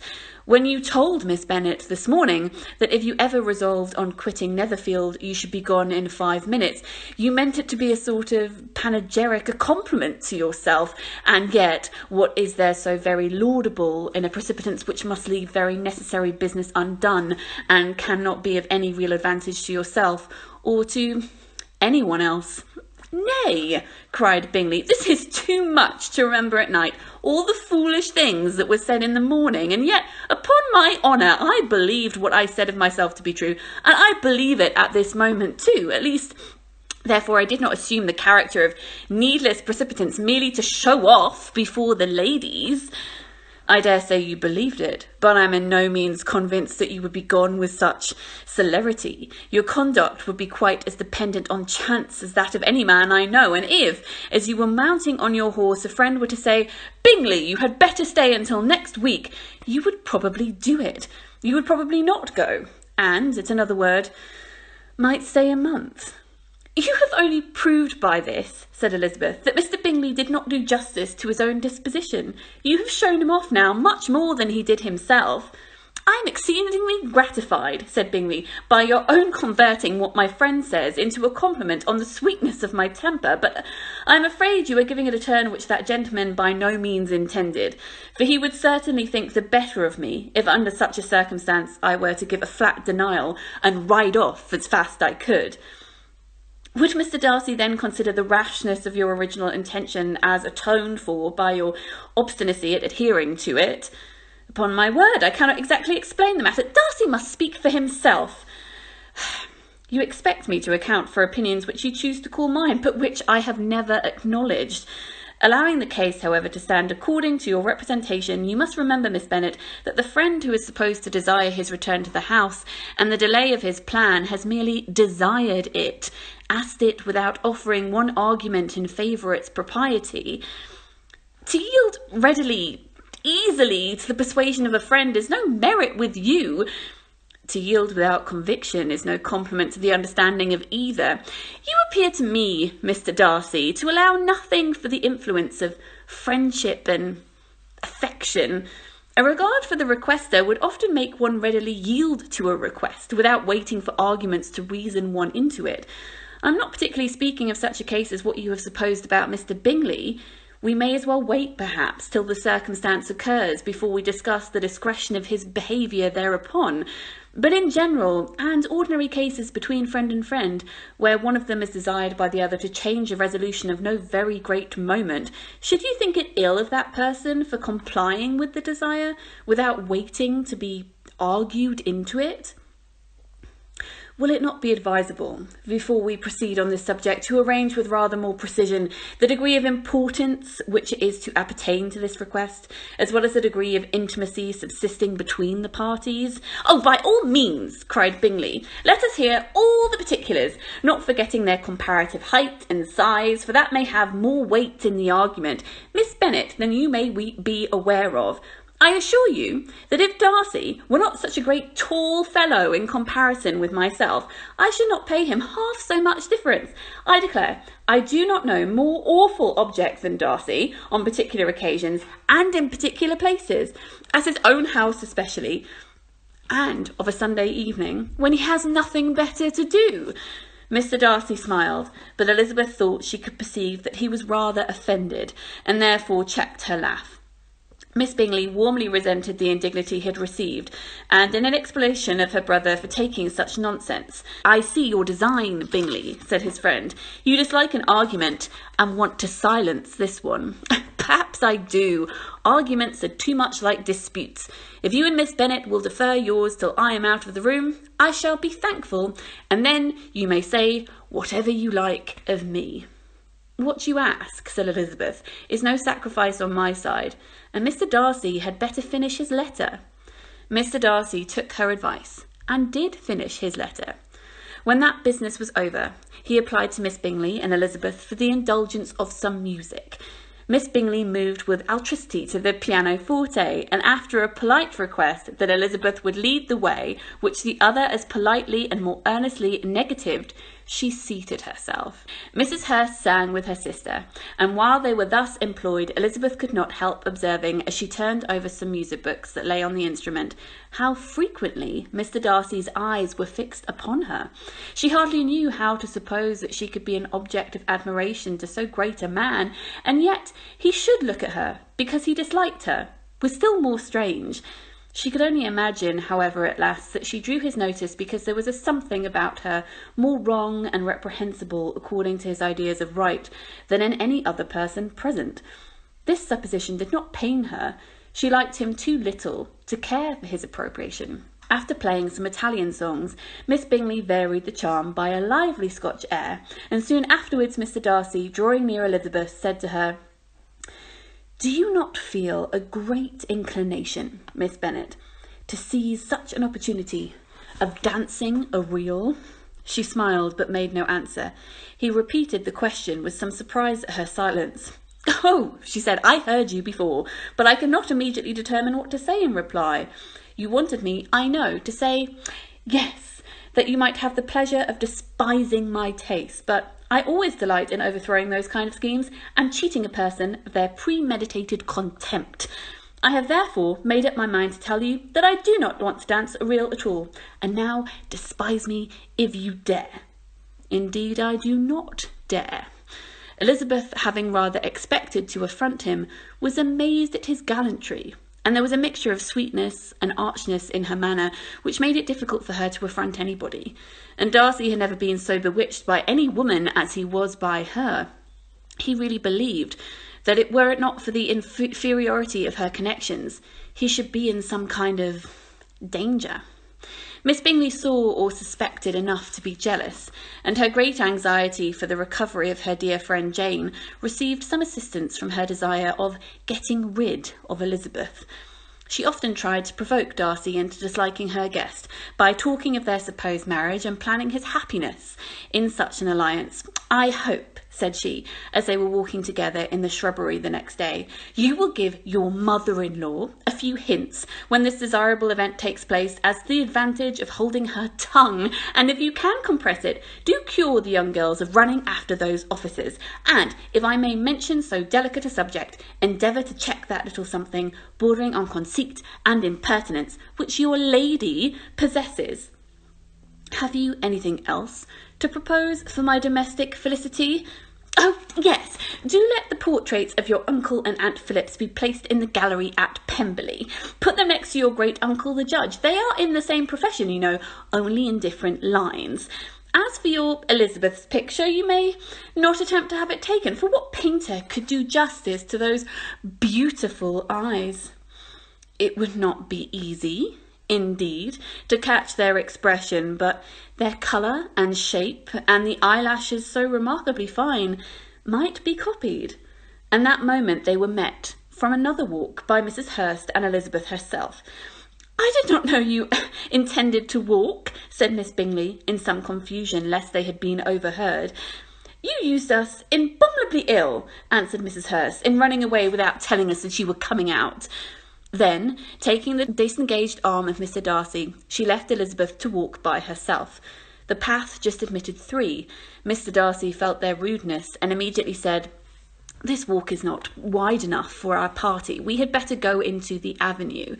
But Elizabeth, who had not the least inclination to remain with them, laughing, answered, "No, you stay where you are. You are charmingly grouped and appear to uncommon advantage. The picturesque would be spoilt by admitting a 4th. Goodbye." She then ran gaily off, rejoicing as she rambled about in the hope of being at home again in a day or 2.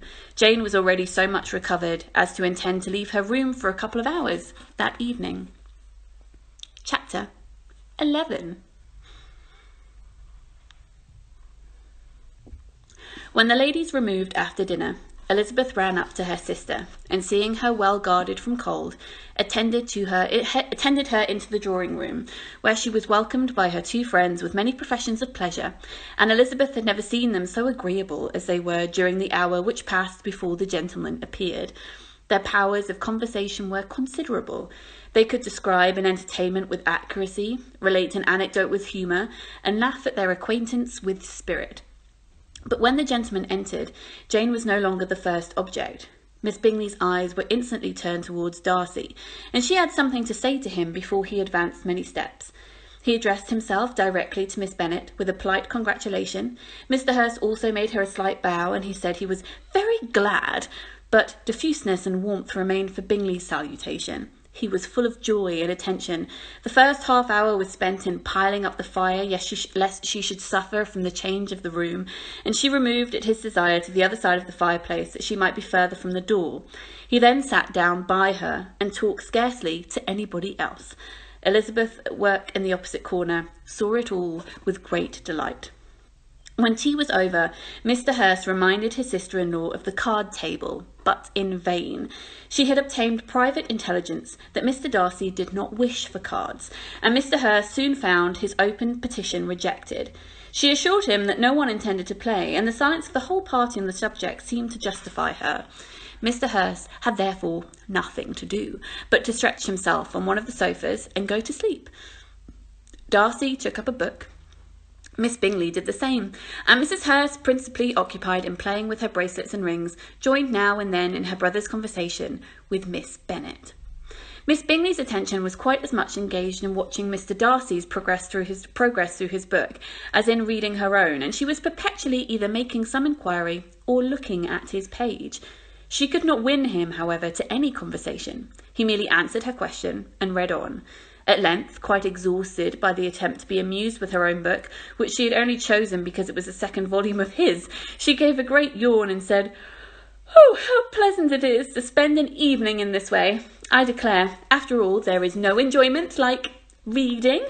When I have a house of my own, I shall be miserable if I have not an excellent library." No one made any reply.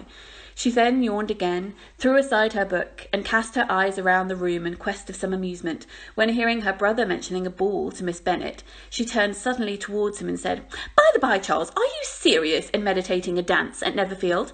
I would advise you, before you determine on it, to consult the wishes of the present party. I am much mistaken if there are not some among us to whom a ball would be rather a punishment than a pleasure." "If you mean Darcy," cried her brother, "he may go to bed, if he chooses, before it begins. But as for the ball, it is quite a settled thing, and as soon as Nicholas has made the white soup enough, I shall send round my cards." I should like balls infinitely better, she said, if they were carried on in a different manner, but there is something insufferably tedious in the usual process of such a meeting. It would surely be much more rational if conversation instead of dancing made the order of the day. Much more rational, my dear Caroline, I dare say, but it would not be near so much like a ball. Miss Bingley made no answer, and soon afterwards got up and walked about the room. Her figure was elegant, and she walked well, but Darcy, at whom it was all aimed, was still inflexibly studious. In the desperation of her feelings, she resolved on one more effort, and turning to Elizabeth, she said, "Miss Eliza Bennet, let me persuade you to follow my example and take a turn around the room. I assure you, it is very refreshing after sitting so long in one attitude." Elizabeth was surprised, but agreed to do it immediately. Miss Bingley succeeded no less in the real object of her civility. Mr. Darcy looked up. He was much more awake to the novelty of attention in that quarter as Elizabeth herself could be, and unconsciously closed his book. He was directly invited to join their party, but he declined it, observing that he could imagine but two motives for their choosing to walk up and down the room together, with either of which motives his joining them would interfere. What could he mean? She was dying to know what could be his meaning, and asked Elizabeth whether she could understand him at all. "Not at all," was her answer, "but depend upon it, he means to be severe on all of us, and our surest way of disappointing him will be to ask nothing about it." Miss Bingley, however, was incapable of disappointing Mr. Darcy in anything, and persevered therefore in requiring an explanation of his two motives. "I have not the smallest objection to explaining them," said Darcy, as soon as she allowed him to speak. "You either choose this message of passing the evening because you are in each other's confidence and have secret affairs to discuss, or because you are conscious that your figures appear to the greatest advantage in walking. If the first, I should be completely in your way, and if the second, I can admire you much better as I sit by the fire." "Oh, shocking!" cried Miss Bingley. "I never heard anything so abominable. How shall we punish him for such a speech?" "Nothing so easy if you have but the inclination," said Elizabeth. "We can all plague and punish one another, tease him, laugh at him, intimidate him as you are, but you must know how it is to be done." "But upon my honour, I do not. I assure you that my intimacy has not yet taught me that. 'Tis calmness of temper and presence of mind. No, I feel he may defy us here, and to laughter we will not expose ourselves, if you please, by attempting to laugh without a subject. Mr. Darcy may hug himself." "Mr. Darcy is not to be laughed at," cried Elizabeth. "That is an uncommon advantage, and uncommon I hope it will continue, for it would be a great loss to me to have many such acquaintance. I dearly love a laugh." "Miss Bingley," said he, "has given me credit for more than can be. The wisest and the best of men, nay, the wisest and the best of their actions, may be rendered ridiculous by a person whose first object in life is a joke." "Certainly," replied Elizabeth, "there are such people, but I hope I am not one of them. I hope I never ridicule what is wise or good. Follies or nonsense, whims and inconsistencies do divert me, I own, and I laugh at them wherever I can, but these, I suppose, are precisely what you are without." "Perhaps that is not possible for anyone, but it has been the study of my life to avoid those weaknesses which often expose a strong understanding to ridicule." "Such as vanity and pride." "Yes, vanity is a weakness indeed, but pride, where there is a real superiority of mind, pride will always be under good regulation." Elizabeth turned away to hide her smile. "Your examination of Mr. Darcy is over, I presume," said Miss Bingley, "and pray, what is the result?" "I am perfectly convinced that Mr. Darcy has no defect. He owns it himself without disguise." "No," said Darcy, "I have made no such pretension. I have faults enough, but they are not, I hope, of understanding. My temper I dare not vouch for. It is, I believe, too little yielding, certainly too little for the convenience of the world. I cannot forget the follies and vices of others so soon as I ought, nor their offences against myself. My feelings are not puffed about with every attempt to move them. My temper would perhaps be called resentful. My good opinion, once lost, is lost forever." "That is a failing indeed," cried Elizabeth. "Implacable resentment is a shade in a character, but you have chosen your fault well. I really cannot laugh at it. You are safe from me." "There is, I believe, in every disposition a tendency to some particular evil, a natural defect which not even the best educated can overcome." "Yes, and your defect is a propensity to hate everybody." "And yours," he replied with a smile, "is wilfully to misunderstand them." "Do let us have a little music," cried Miss Bingley, tired of a conversation in which she had no share. "Louisa, will you mind waking Mr. Hurst?" Her sister made not the smallest objection, and the pianoforte was opened, and Darcy, after a few moments' reflection, was not sorry for it. He began to feel the danger of paying Elizabeth too much attention. Chapter 11. In consequence of an agreement between the sisters, Elizabeth wrote the next morning to her mother to beg that the carriage might be sent for them in the course of the day. But Mrs. Bennet, who had calculated on her daughter's remaining at Netherfield till the following Tuesday, which would exactly finish Jane's week, could not bring herself to receive them with pleasure before that date. Her answer, therefore, was not propitious, at least not to Elizabeth's wishes, for she was impatient to get home.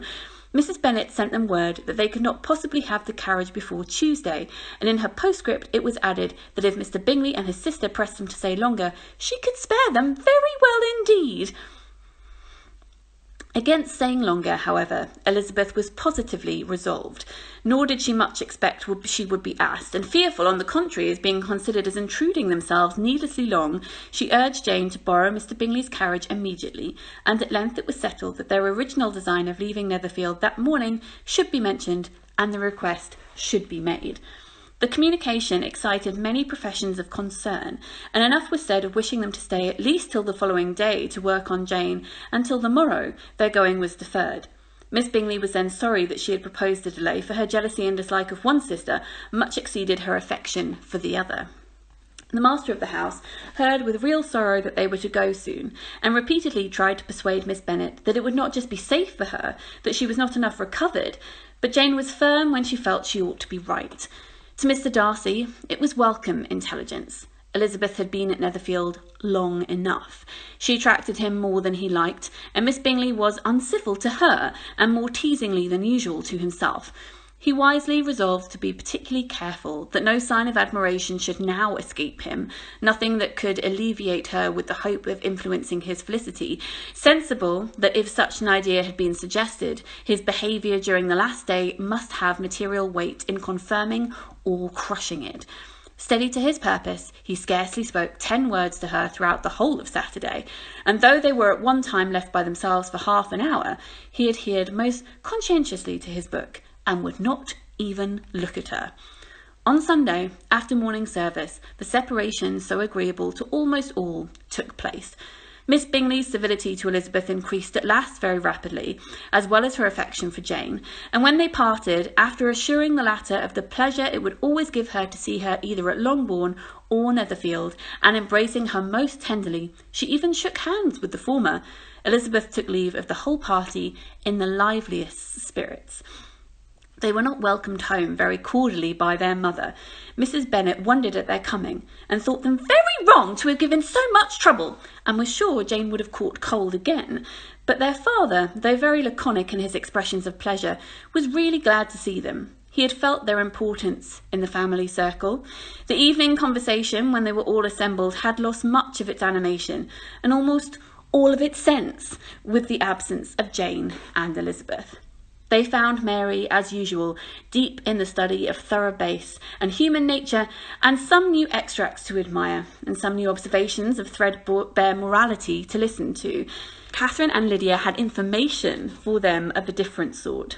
Much had been done, and much had been said in the regiment since the preceding Wednesday. Several of the officers had dined lately with their uncle. A private had been flogged, and it had actually been hinted that Colonel Foster was going to be married. Chapter 13. "I hope, my dear," said Mr. Bennet to his wife, as they were at breakfast the next morning, "that you have ordered a good deal of dinner today, because I have reason to expect an addition to our family party." "Who do you mean, my dear? I know of nobody that is coming, I am sure, unless Charlotte Lucas should happen to call in, and I hope my dinners are good enough for her. I do not believe she sees often enough at home. The person of whom I speak is a gentleman and a stranger. Mrs. Bennet's eyes sparkled. A gentleman and a stranger? It is Mr. Bingley, I am sure. Why, Jane, you never dropped a word of this, you sly thing. Well, I am sure I shall be extremely glad to see Mr. Bingley, but, good Lord, how unlucky! There is not a bit of fish to be had today. Lydia, my love, ring the bell. I must speak to Miss Hill this very moment. It is not Mr. Bingley, said her husband. It is a person whom I never saw in the whole course of my life. This roused a general astonishment, and he had the pleasure of being eagerly questioned by his wife and 5 daughters at once. After amusing himself some time with their curiosity, he thus explained: About a month ago I received this letter, and about a fortnight ago I answered it, for I thought it a case of some delicacy and requiring early attention. It is from my cousin, Mr. Collins, who, when I am dead, may turn you all out of this house as soon as he pleases. Oh, my dear, cried Mrs. Wife, I cannot bear to hear him mentioned. Pray do not talk of that odious man. I do think it is the hardest thing of the world that your estate should be entailed away from your children. I am sure if I had been you, I should have tried long ago to do something or other about it. Jane and Elizabeth attempted to explain to her the nature of an entail. They had attempted it before, but it was a subject on which Mrs. Bennet was beyond the reach of reason, and she continued to rail bitterly against the cruel of settling an estate away from a family of 5 daughters in favour of a man who nobody cared anything about. It certainly is a most iniquitous affair, said Mr. Bennet, and nothing can clear Mr. Collins from the guilt of inheriting Longbourn. But if you will listen to his letter, you may perhaps be a little softened by his manner of expressing himself. No, I am sure that I shall not, and I think it very impertinent for him to have written to you at all, and very hypocritical. I hate such false friends. Why could he not keep on quarrelling with you as his father did before him? Why, indeed, he does seem to have had some scruples on that head, as you will hear. This is the letter. Dear Sir, the disagreement subsisting between yourself and my late honoured father always gave me much uneasiness, and since I have had the misfortune to lose him, I have frequently wished to heal the breach, but for some time I was kept back by my own doubts, fearing lest it might seem disrespectful to his memory on me to be in good terms with anyone with whom it had always pleased him to be at variance. There, Mrs. Bennet, my mind, however, is now made up on the subject, for, having received an ordination at Easter, I have been so fortunate as to be distinguished by the patronage of the Right Honourable Lady Catherine de Bourgh, widow of Sir Lewis de Bourgh, whose bounty and beneficence has preferred me to the valuable rectory of this parish, where it shall be my earnest endeavour to demean myself with grateful respect towards her ladyship, and be ever ready to perform those rites and ceremonies which are instituted by the Church of England. As a clergyman, moreover, I feel it my duty to promote the blessing and peace in all families within the reach of my influence, and on these grounds I flatter myself that my present overtures of goodwill are highly commendable, and that the circumstance of my being next in the entail of Longbourn estate will be kindly overlooked on your side, and not lead you to reject the much offered olive branch. I cannot be otherwise than concerned at being the means of injuring your amiable daughters, and beg leave to apologise for it, as well as to assure you of my readiness to make them every possible amends, but of this hereafter. If you should have no objection to receive me into your house, I propose myself the satisfaction of waiting on you and your family Monday, November the 18th by 4 o'clock, and shall probably trespass on your hospitality till Saturday night following, which I can do without any inconvenience, as Lady Catherine is far from objecting to my occasional absence on a Sunday. provided that some other clergyman is engaged to do the duty of the day. I remain, dear sir, with respectful compliments to your lady and daughters, your well-wisher and your friend, Sir William Collins. At 4 o'clock, therefore, we may expect this peacemaking gentleman, said Mr. Bennet as he folded up the letter. He seems to be a most conscientious and polite young man, and I doubt not will prove a valuable acquaintance, especially if Lady Catherine should be so indulgent as to let him come and see us again. There is some sense in what he says about the girls, and if he is disposed to make them any amends, I shall not be the person to disencourage him. Though it is difficult, said Jane, to guess in which way he can mean to make us the atonement he thinks our due, the wish is certainly to his credit. Elizabeth was chiefly struck with his extraordinary deference for Lady Catherine, and his kind intention of christening, marrying, and burying his parishioners whenever it was required. He must be an oddity, I think, said she. I cannot make him out. There is something very pompous in his style, and what can he mean by apologising for being next in the entail? We cannot suppose he would help it if he could. Can he be a sensible man, sir? No, my dear, I think not. I have great hopes of finding him quite the reverse. There is a mixture of civility and self-importance in his letter, which promises well. I'm impatient to see him. In point of composition, said Mary, his letter does not seem defective. The idea of the olive branch, perhaps, is not wholly new, though I think it is well expressed. To Catherine and Lydia, neither the letter nor its writer were in any degree interesting. It was next to impossible that their cousin should come in a scarlet coat, and it was now some weeks since they had received pleasure from the society of a man of any other colour. As for their mother, Mr. Collins's letter had done away with much of her ill will, and she was preparing to see him with a degree of composure which astonished her husband and her daughters. Mr. Collins was punctual to his time, and was received with great politeness by the whole family. Mr. Bennet indeed said little, but the ladies were ready enough to talk, and Mr. Collins seemed neither in need of encouragement nor inclined to be silent himself. He was a tall, heavy-looking young man of 25. His hair was grave and stately, and his manners were very formal.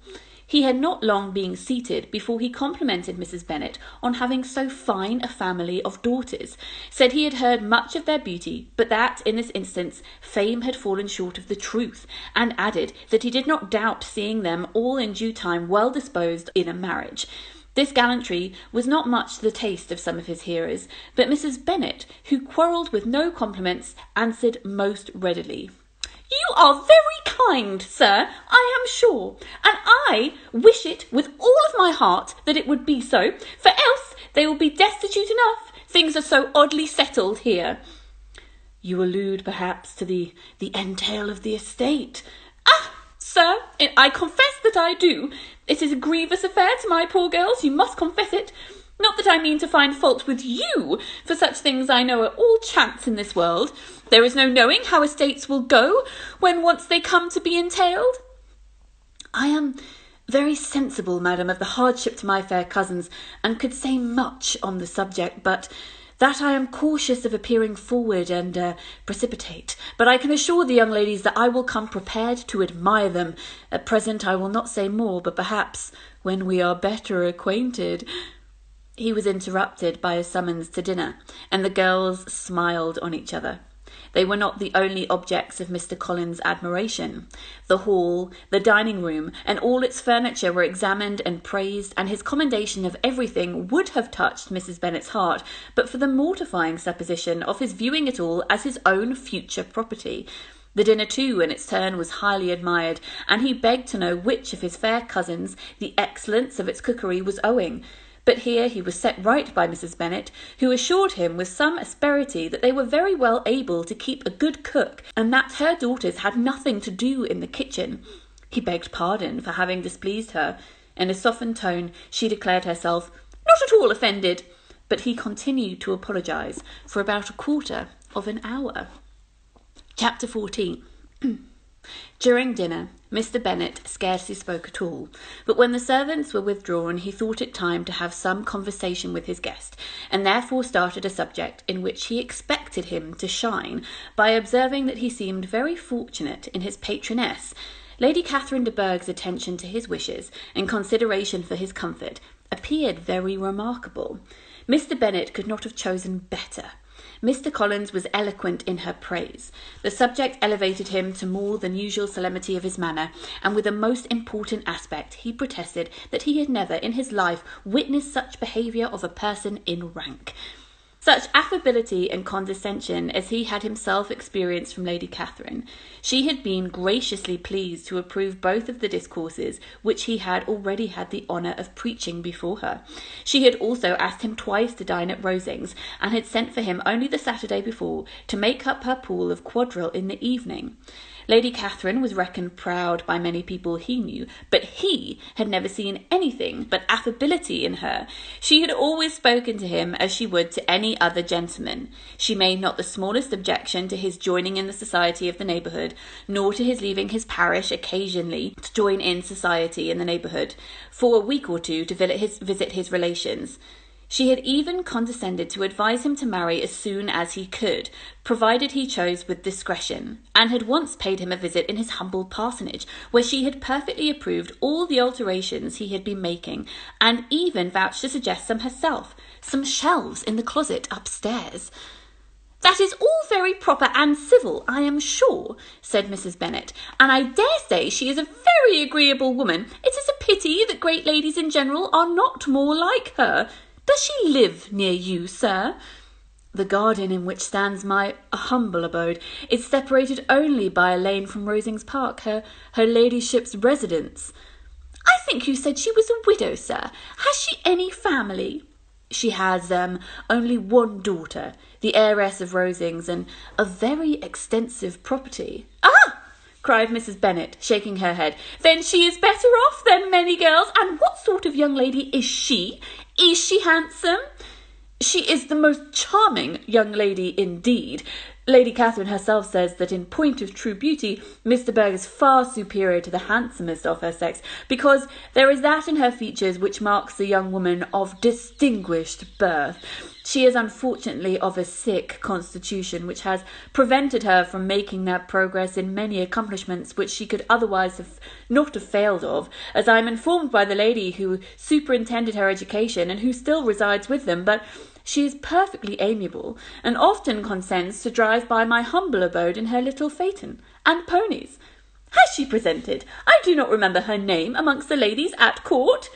"Her indifferent state of health unhappily prevents her being in town, and by that means, as I told Lady Catherine myself one day, has deprived the British court of its brightest ornament.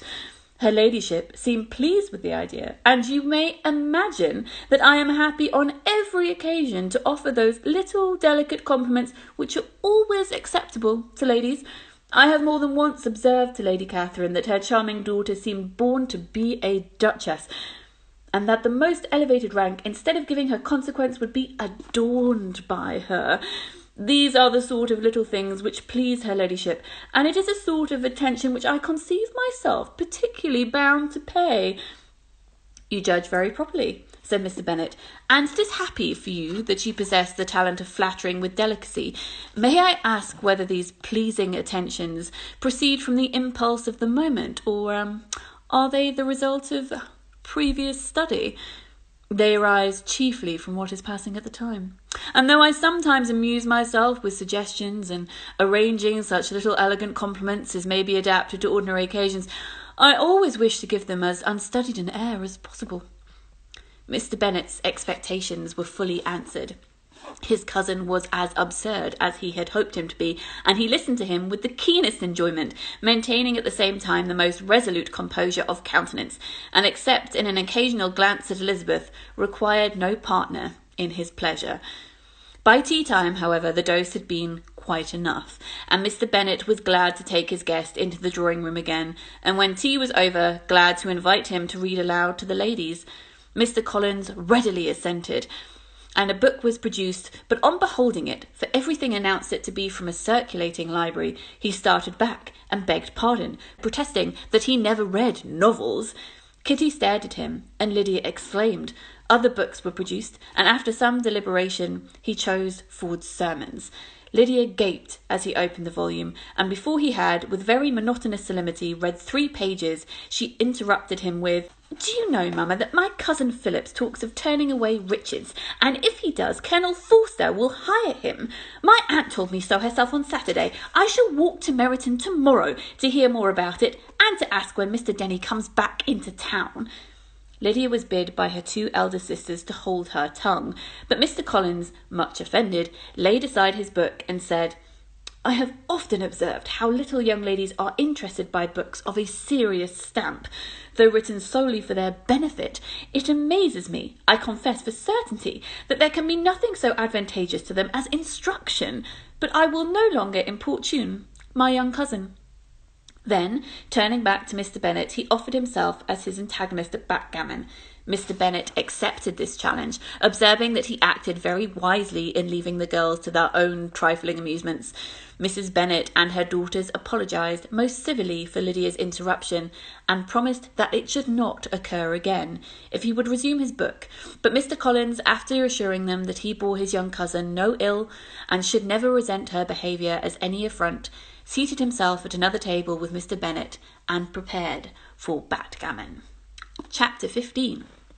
Mr Collins was not a sensible man, and the deficiency of nature had been but little assisted by education or society, the greatest part of his life having been spent under the guidance of an illiterate and miserly father, and though he belonged to one of the universities, he had merely kept the necessary terms, without forming at it any useful acquaintance. The subjection in which his father had brought him up had given him originally great humility of manner, but it was now a good deal counteracted by the self-conceit of a weak head, living in retirement, and the consequential feelings of early and unexpected prosperity.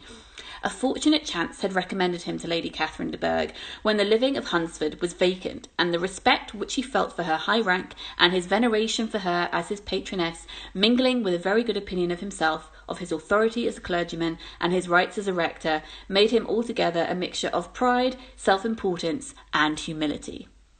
Having now a good house and very sufficient income, he intended to marry, and in seeking a reconciliation with the Longbourn family, he had a new wife in view, as he meant to choose one of their daughters. If he found them as handsome and amiable as they were represented by common report, this was his plan of amends, of atonement, for inheriting their father's estate, and he thought it an excellent one, full of eligibility and suitableness, and excessively generous and disinterested on his own part. His plan did not vary upon seeing them. Miss Bennet's lovely face confirmed his views, and established all his strictest notions of what was due to seniority, and for the first evening she was his settled choice. The next morning, however, made an alteration, for in a quarter of an hour's tete-a-tete with Miss Bennet before breakfast, a conversation beginning with his parsonage house, and leading naturally to the avowal of his hopes that a mistress for it might be found at Longbourn, produced from her, amid very complacent smiles and general encouragement, a caution against the very Jane he had fixed himself upon. As to her younger daughters, she could not take it upon her to say, she could not possibly answer, but she did not know of any proposition but her eldest daughter she must just mention, she felt it incumbent on her to hint, was very soon likely to be engaged. Mr Collins had only to change from Jane to Elizabeth, and it was soon done while Mrs Bennet was stirring the fire. Elizabeth, equally next to Jane in birth and beauty, succeeded her, of course. Mrs Bennet treasured him up the hint, and trusted that she might soon have 2 daughters married, and the man whom she could not bear to speak the day before was now high in her very good graces. Lydia's intention of walking to Meryton was not forgotten. Every sister except Mary agreed to go with her, and Mr Collins was to attend at the request of Mr Bennet, who was most anxious to get rid of him, and have his library to himself, for thither Mr Collins had followed him after breakfast, and there he would continue, nominally engaged with one of the largest folios in the collection, but really talking to Mr Bennet, with little cessation at his house and garden at Hunsford. Such doings discomposed Mr Bennet exceedingly. In his library he had always been sure of leisure and tranquillity, and though every other room in the house he was used to be free from them there, his civility was therefore most prompt in inviting Mr Collins to please join his daughters on their walk, and Mr Collins, being in fact much better fitted for a walker than a reader, was extremely well pleased to close his large book and go with them. In pompous nothings on his side, and civil assents that of his cousins, their time passed till they entered Meryton. The attention of the younger ones was then no longer to be gained by him. Their eyes were immediately wandering up the street in quest of the offices, and nothing less than a very smart bonnet indeed, or a really new muslin in a shop window, could recall them. But the attention of every lady was soon caught by a young man, whom they had never seen before, of a most gentlemanlike appearance, walking with an officer on the other side of the way. That officer was the very Mr Denny, concerning whose return from London Lydia came to inquire, and he bowed as they passed. All were struck with the stranger's air. All wondered who on earth he could be, and Kitty and Lydia, determined if possible to find out, led the way across the street under pretence of wanting something in an opposite shop, and fortunately had just gained the pavement when the two gentlemen, turning back, had reached the same spot. Mr Denny addressed them directly, and entreated permission to introduce his friend, Mr Wickham, who had returned with him the day before from town, and he was happy to say had accepted a commission in their corps. This was exactly as it should be, for the young man wanted only regimentals to make him completely charming. His appearance was greatly in favour. He had all but the best part of beauty, a fine countenance, a good figure, and a very pleasing address. The introduction was followed up on his side by a happy readiness of conversation, a readiness at the same time perfectly correct and unassuming, and the whole party were still standing and talking together very agreeably when the sound of horses drew their notice, and Darcy and Bingley were seen riding down the street. On distinguishing the ladies of the group, the two gentlemen came directly towards them, and began the usual civilities. Bingley was the principal spokesman, and Miss Bennet the principal object. He was then, he said, on his way to Longbourn, on purpose to inquire after her. Mr Darcy corroborated it with a bow, and was beginning to determine not to fix his eyes on Elizabeth, when they were suddenly arrested by the sight of the stranger, and Elizabeth happened to see the countenance of both as they looked at each other. All was astonishment, the effect of this meeting. Both changed colour. One looked white, the other looked red. Mr Wickham, after a few moments, touched his hat, a salutation which Mr Darcy just deigned to return. What could be the meaning of it? It was impossible to imagine. It was impossible not to know. In another minute Mr Bingley, but without seeming to have noticed what passed, took leave and rode on with his friend. Mr Denny and Mr Wickham walked with the young ladies to the door of Mr Phillips's house, and then made their bows, in spite of Miss Lydia's pressing entreaties that they would come in, and even in spite of Mrs Phillips throwing open the parlour window and loudly seconding the invitation. Mrs Phillips was always glad to see her nieces, and the two eldest from their recent absence were particularly welcome, and she was eagerly expressing her surprise at their sudden return home, which, as their own carriage had not fetched them, she should have known nothing about if she had not happened to see Mr Jones's shop boy in the street, who had told her that they were not to be sent any more drafts to Netherfield House, because the Miss Bennets were come away, when her civility was claimed towards Mr Collins by Jane's introducing him. She received him with the very best politeness, which he returned with as much more, apologising for his intrusion, without any previous acquaintance with her, which he could not help flattering himself, however, might be justified by his relationship to the young ladies who introduced him to her notice. Mrs Phillips was quite awed of such an excess of good breeding, but her contemplation of one stranger was soon put to an end by exclamations and inquiries about the other, of whom, however, she could only tell her nieces what they already knew, that Mr Denny had brought him from London, and that he was to have a lieutenant's commission in the shire. She had been watching him this last hour, she said, as he walked up and down the street, and had Mr Wickham appeared, Kitty and Lydia would certainly have continued the occupation, but unluckily no one passed the windows now, except for a few of the officers, who in comparison with the stranger were now stupid, disagreeable fellows. Some of them were to dine with the Phillipses the next day, and their aunt promised to make her husband call on Mr Wickham and give him an invitation also, if the family from Longbourn would come in the evening. This was agreed to, and Mrs Phillips protested that they would have a nice, comfortable, noisy game of lottery tickets and a little bit of hot supper afterwards.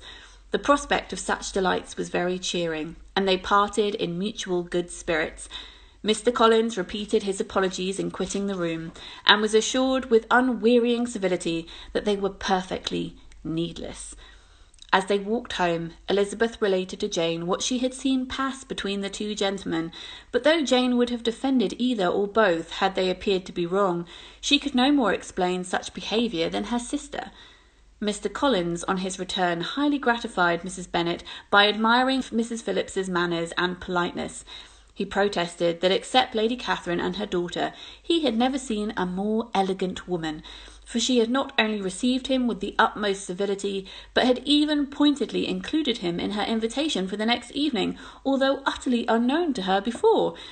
Something, he supposed, might be attributed to his connection with them, but yet he had never met with so much attention in the whole course of his life.